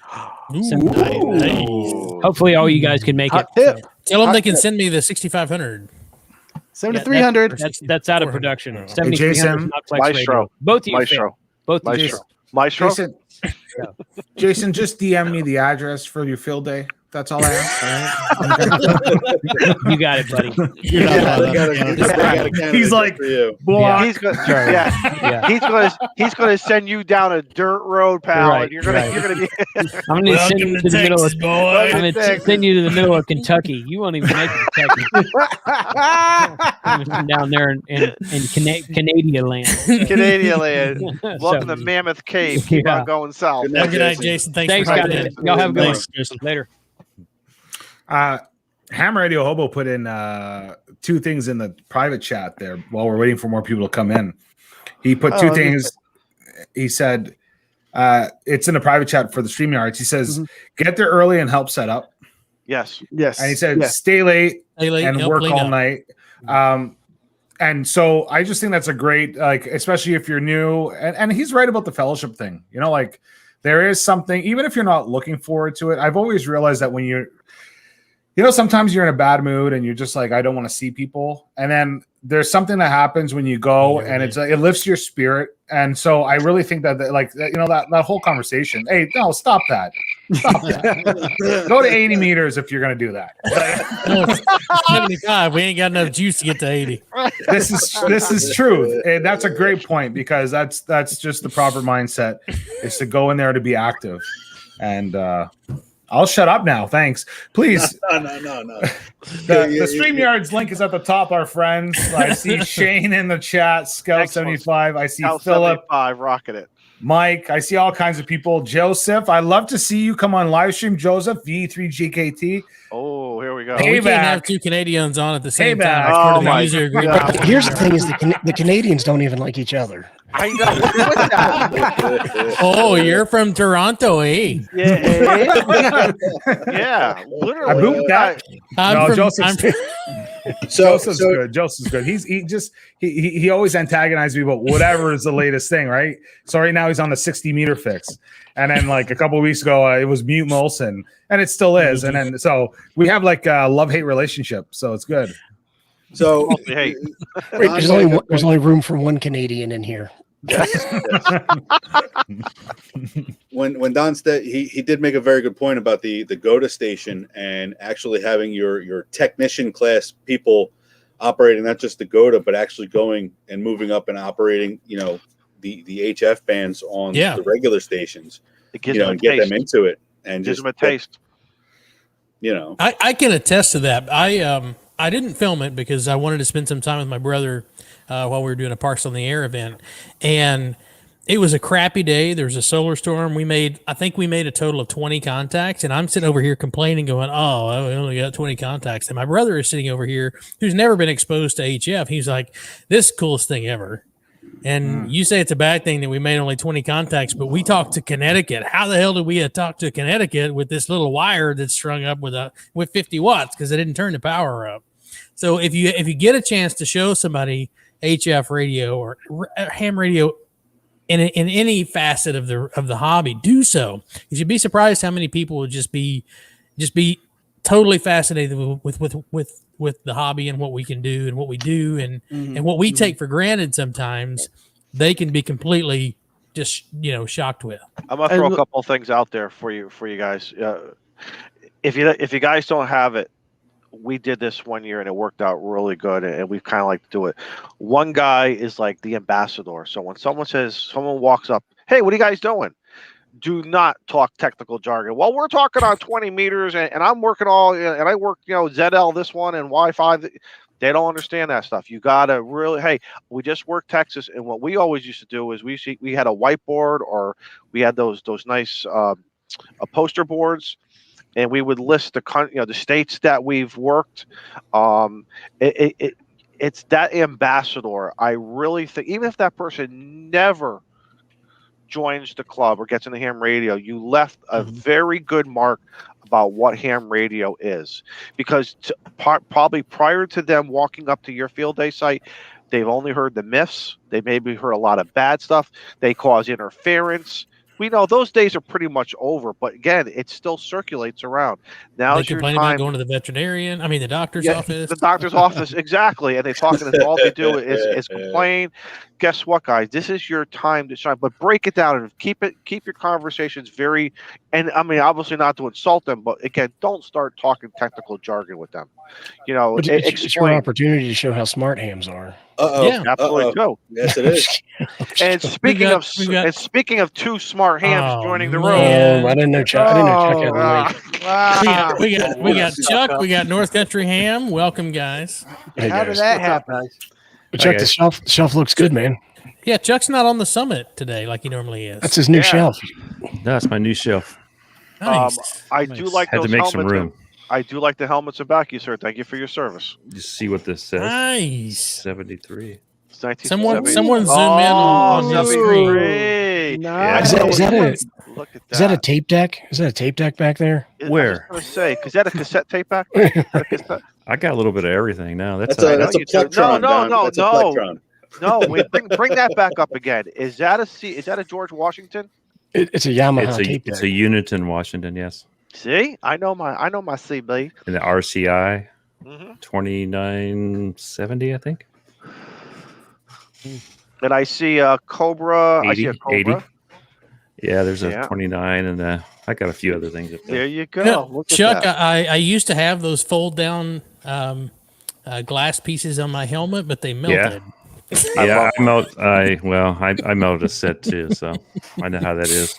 Yeah, but I'll take those over. If you're not going to go interior, that's a great piece to wear versus the goggles, in my opinion. Mm-hmm. The goggles are a pain in the ass. Right. If you're working a car wreck or something, I love that. Shoot that thing down. It protects your eyes. Absolutely. Yeah. Your eyes are very important. The Borks or the full shield? No, we had the little tiny ones. We got the little. Right. Yeah, from the fire store. I love them. Yeah. Anyway, Aaron, so what's going on? We've diverted to fire. No, let's fire nerdism. No, let's not say squirrel yet. Squirrel. Aaron, good evening. What's going on, guys? Aaron, just kind of getting. Yeah. What are you doing for field day? Probably joining the club when I get out of work. We got a pavilion up at one of the rec parks up by the river, that they go to every year. They book it like a year out, and they've actually got it all set up already where all the big telephone poles with the spotlights and stuff for the soccer and baseball fields, they've actually got pulleys mounted to hoist up all the wire antennas. So it's all all you got to do is show up and hoist up their antennas when they're ready to use it. Do they get any interference from those lights or no? Not that we've noticed last year. I mean, last year was the first time I got to join them with it. Mhm. Even not a lot of crossband interference either. I was kind of surprised at that because, of course, That's a we good use all surprise. the Linksys routers and do a ham mesh node and link everybody so we can, and we all use N3FJP software for field day, so everybody can see who's operating what band. We usually 3 or 4 stations operating, one guy doing CW the whole time. I think he hit a little over 100 contacts last year in the 24 I was about hours. to say, and it's usually the guy that's doing 60 words a minute. Yeah, he sits there, doesn't talk, and you just see him rattling on. It's like I don't you just know see this. Yep. Yeah. But it they start planning about a year out when they reserve the park again for the next year. And tomorrow night we're actually meeting and going to test all of our ham mesh nodes and make sure everything links up right and computers are updated and everybody's able to link together. So it's is that your first time with them or your second time with them? This year will be the third year with the club, but the second time actually able to do field day with them. So the first year I was away out of town with a scout camping trip, so I didn't get to go. So You just hit on something. You just hit on something about field day we haven't discussed yet. Networking. A lot of these logging softwares use a network, and I'm not going to rag on them too much, but they use the file sharing for their databases and everything, and getting that set up on its own right is at least an hour or two. That's why every year. That's You're why saying they use Windows Net BIOS file sharing for databases? Well, yeah.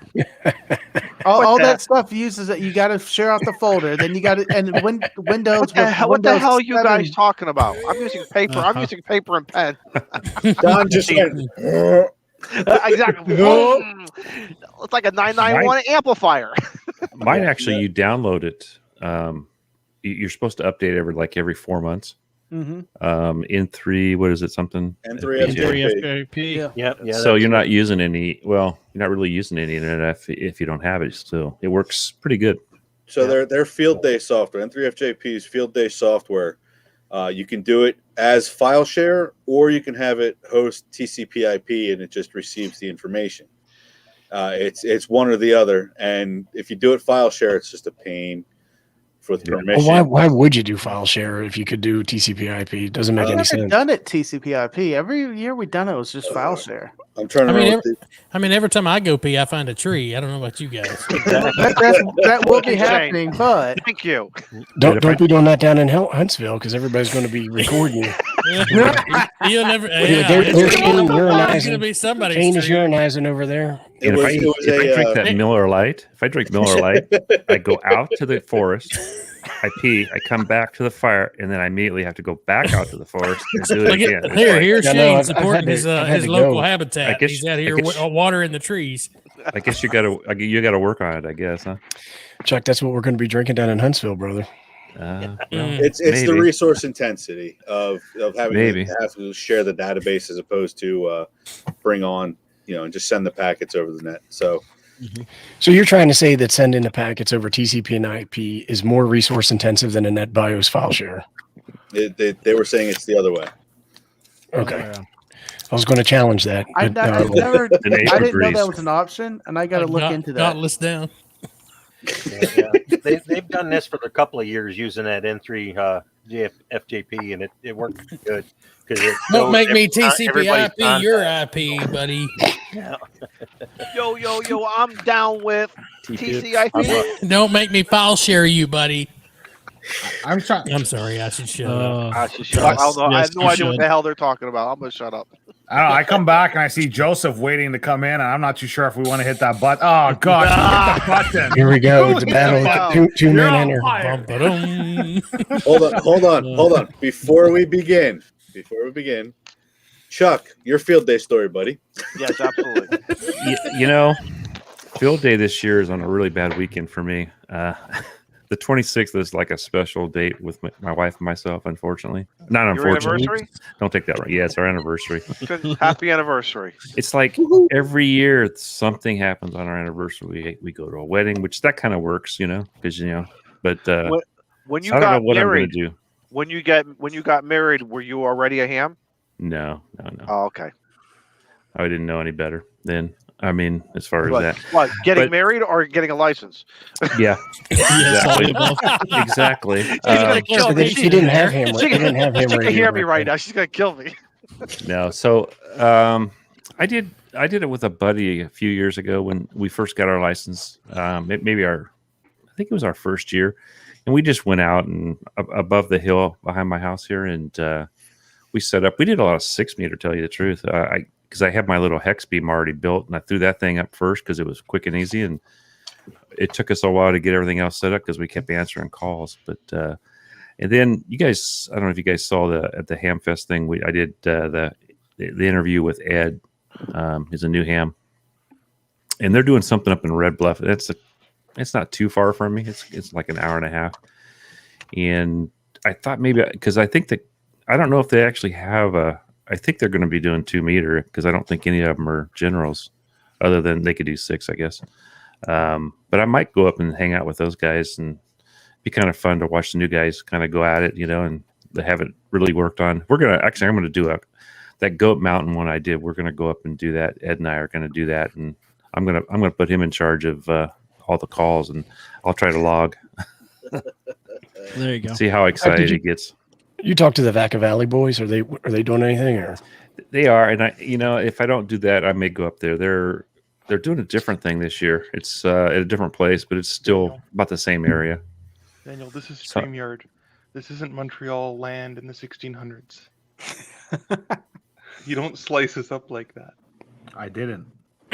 Oh man! Started already.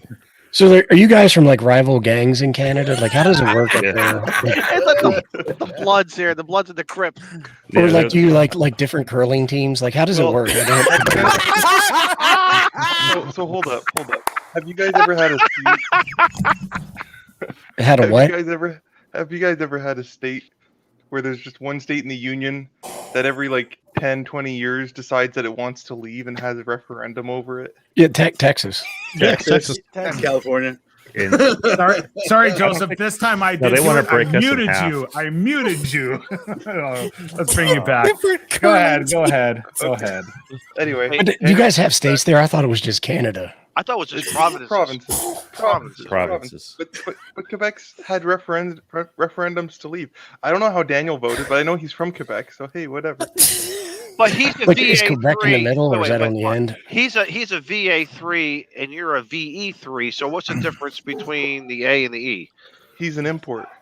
Oh.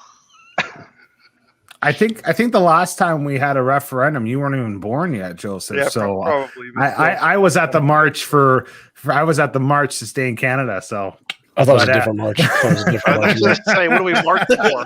But like, are you guys Frenchmen? Are you Frenchmen, or like or maybe that's the me? Yeah, like Scout if you're called it. Scout called it. Moses P. Beers.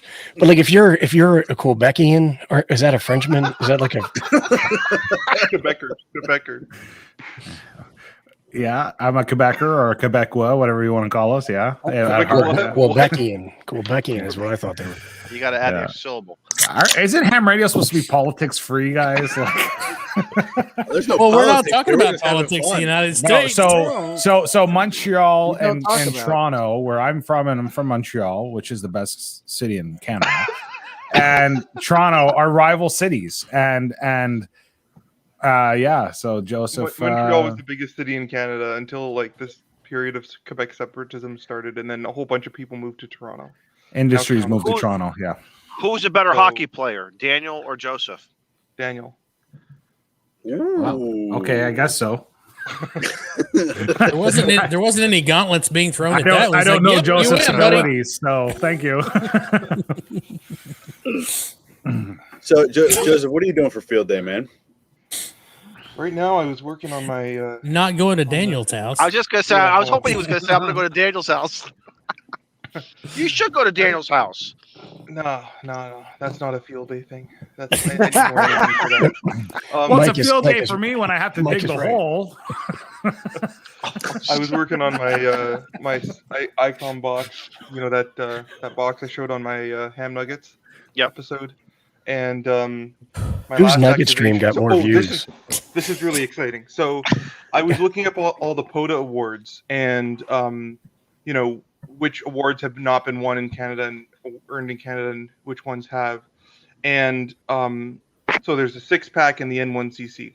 The 6-pack Hunter has been earned by 3 hams.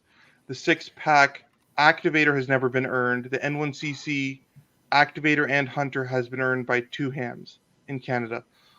All of the hams that have earned those are VA2s or VE2s. They're all from Montreal. Pierre has all 3. Pierre VE2 GT. He's the Canadian mapping coordinator. He's been in POTA a while. The 6-pack Activator had never been earned. My logs got submitted for it today, and they'll be uploaded tonight. And I think I'll be the first. So last weekend I was doing the parks because it was a VHF contest, trying to get the 6-meter FT8 QSOs I needed. I overheated the rig. The rig is fine, but the So this is all about POTA. This is about POTA awards, or is all about POTA. I'm just going to go to a POTA park, put up my POTA antenna, and see what happens. That's what I'm going to do. Can we talk about Rush or maybe the Trailer Park Boys? I mean, where do they fit in? Where do they fit in? Don, I was born in '97. I like that. So you're saying Tom Sawyer is not part of your no. You should go listen to some Rush. You should really go listen to some I 2112. And He was born in '97. He listens to K-pop. Listen to Justin Bieber. Get out of here. Yeah. No wonder why I can understand now why Molson looks down on you. With that camera angle, Molson looks up at everybody. It's called humility. It's humility. Yeah, we should. if our It's egos called are on angles. camera, Keep you hold from on. not looking around. It helps There you we look go. slim.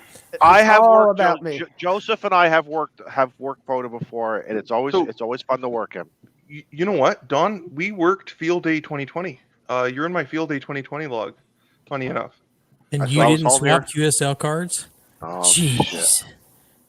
You're so make a note. Way to It go. was one of those. You send me yours, I'll send you mine, but nobody wants to send it first, so it didn't work out. I'll tell you what, Joseph. I'm going to send you some stickers. I'll send you a QSL Yeah, card. they're good stickers too. I got 2. And guess what I got to do? I got to get a special stamp because for some reason we can't just send our forever stamps. And for any of you guys who got my stickers with the Christmas stamps, I appreciate your understanding, but I had to blow out the Christmas stamps. I laughed so hard when I saw that.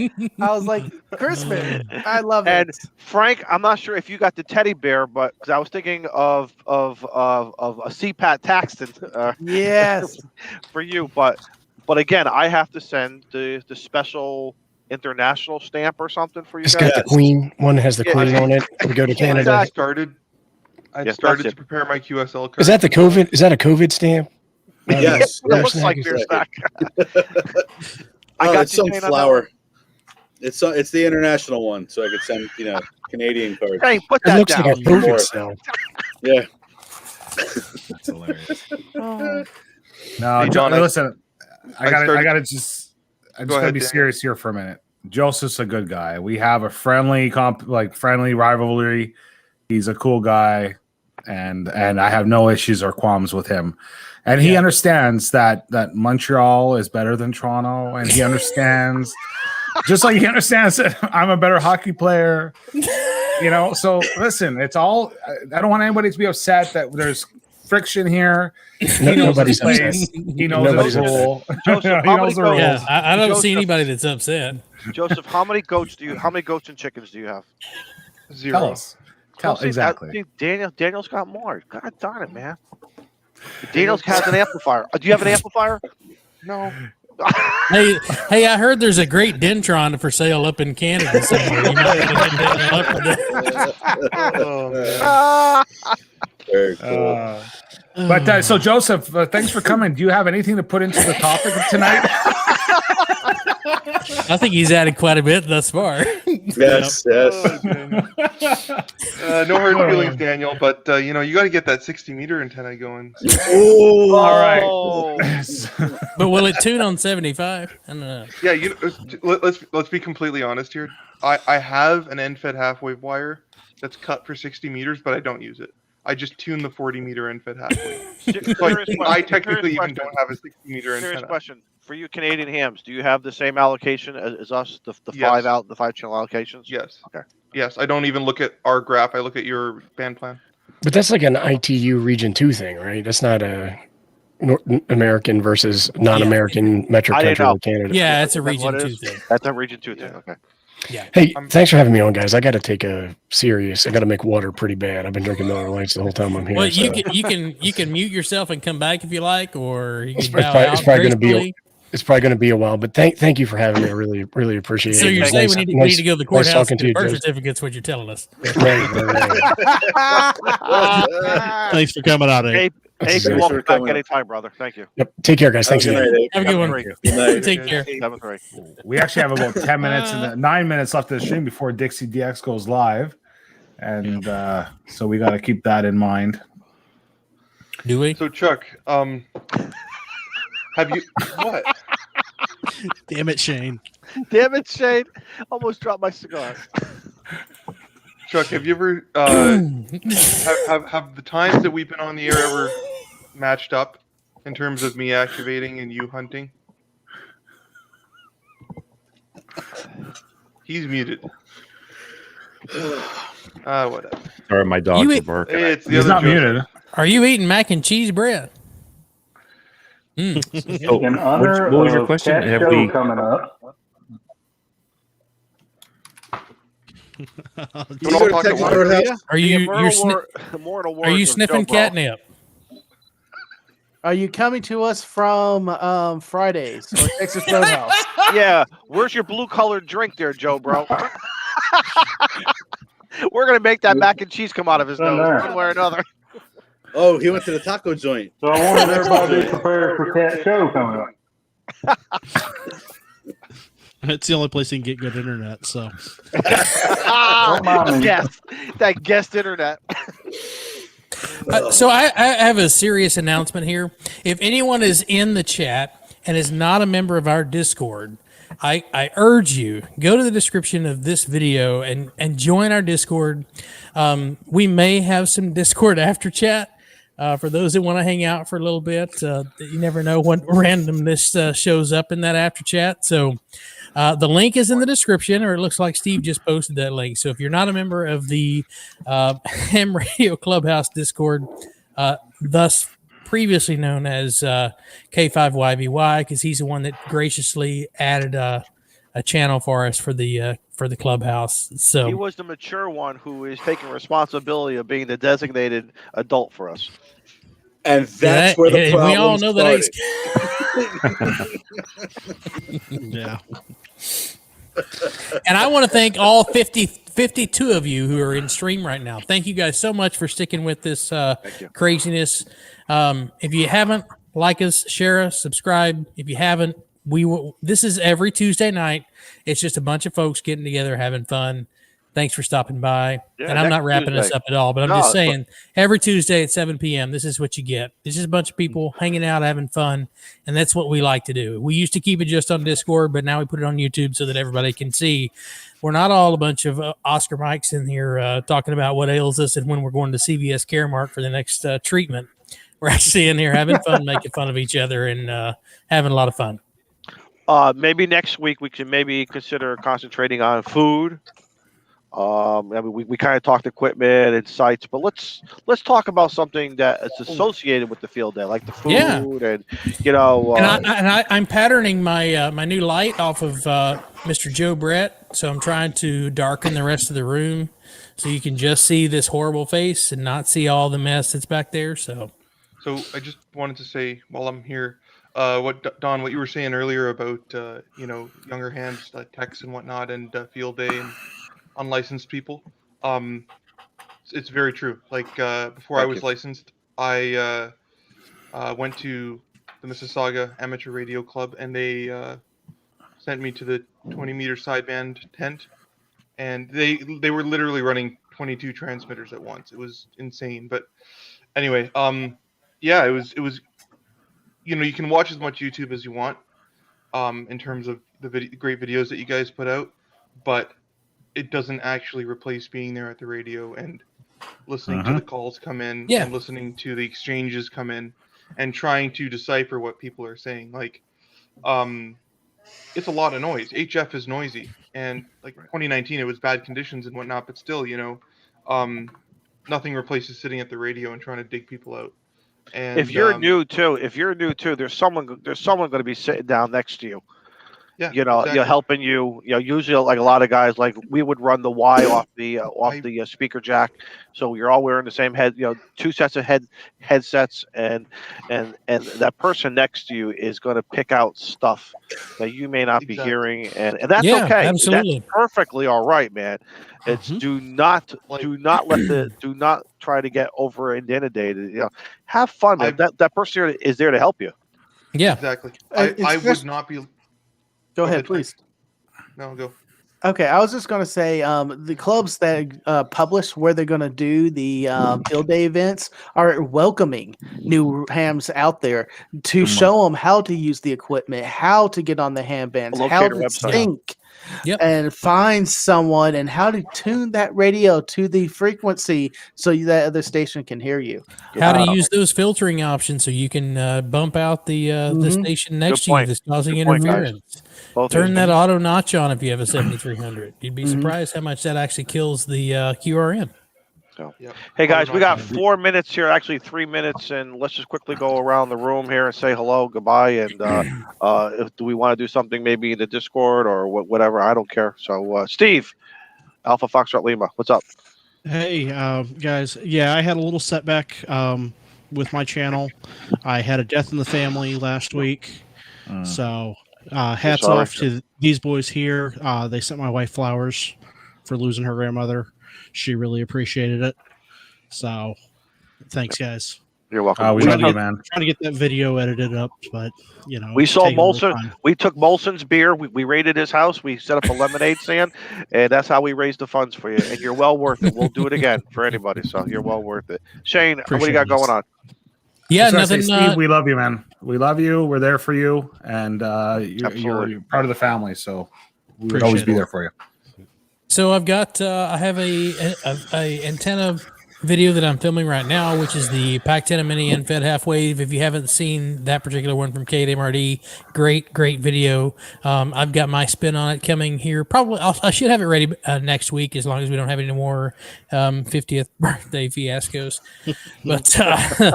But we should be good to go. I'll get that out probably next week. But that's what's going on in my world. Pac-10 Mini, doing ham radio and hanging out with these guys every Tuesday night, 7 p.m. Central. So Daniel. I'll send it over to Daniel. Yes, and we build, we learn, subscribe. And if you want to know more about me and my channel, go check out Ham Nuggets from yesterday on Temporary Offline Show. I want to take my time just to answer a question quickly for Taz. If you go in the Discord and you go down, it says voice channels as the header. And then there's text for Clubhouse. And the next one down is Clubhouse audio video. That's where we meet to do a video chat with whoever's in it. And guys, there's people that I see in the chat tonight who have not come on. Next week's your opportunity. We want to see you. That's including you, Whiskey Yankee 7 Papa, yeah, and a bunch of the other guys. Please come and join us. I'll pass it over to Beer Snack. So, you're looking at it right now, just kind of hanging out, Clubhouse, FT8 off, doing that kind of stuff. And we're going from there. Did a couple quota activations over the weekend and just having fun with ham radio. That's about it. Don't forget, I pinned the link to Dixie's announcement at the top of the chat. Do not click it until after we end the stream, please. Thank you. Hey, Tank, what you got going on? Me, Mr. Tank Radio? What do I have going on? Always got something going on. You got 10 seconds. Ready for field day, and it's going to be amazing and awesome. And I'm going to be filming a couple of videos, and I can't wait to post them. Who's next? The guy below North me? Country Ham. Yeah, North Country Ham. What you got coming up?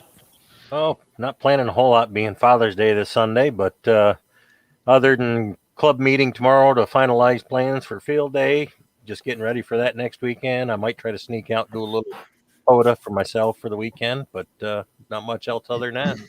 Nice. Chuck, what you got going on your channel? What's coming up with Coffee and Ham Radios? Yeah, tomorrow night. Well, we've got Goodgames tomorrow, and that's with the young kids. And then I'm working on a new antenna. It's for 60 meters. Yeah, well, it actually does 2 meter through 80. So nice. Wow. And no tuners needed. No. It's similar. Must be a different. Similar but different. Well, no. Hey, I think I might, if I do go out on field day, I think I'll take my Moxon out with my KX2 and my KX2 and pretend like when Bob did it, like it's all the radio, it's like it's all the antenna, man. Exactly. He's like, look at these contacts I'm making. Well, yeah, you're using a hex beam. I mean, hex beam. Go figure. So we Joseph. are now going to sit here and say, hey, Joseph, real quick, what do you got coming up? Just hanging out? Just being yourself? Back to the POTAs. Come on, man. A lot of POTA. Hanging out in the Discord, and that's that. I'm not on YouTube really yet. So. Very cool. We don't care. And I'm gonna end it with a happy note. I'm smoking. Hold up. Daniel builds and learns everything except 60 meter antennas. On that note, everybody. Bye, everybody. Good night, guys.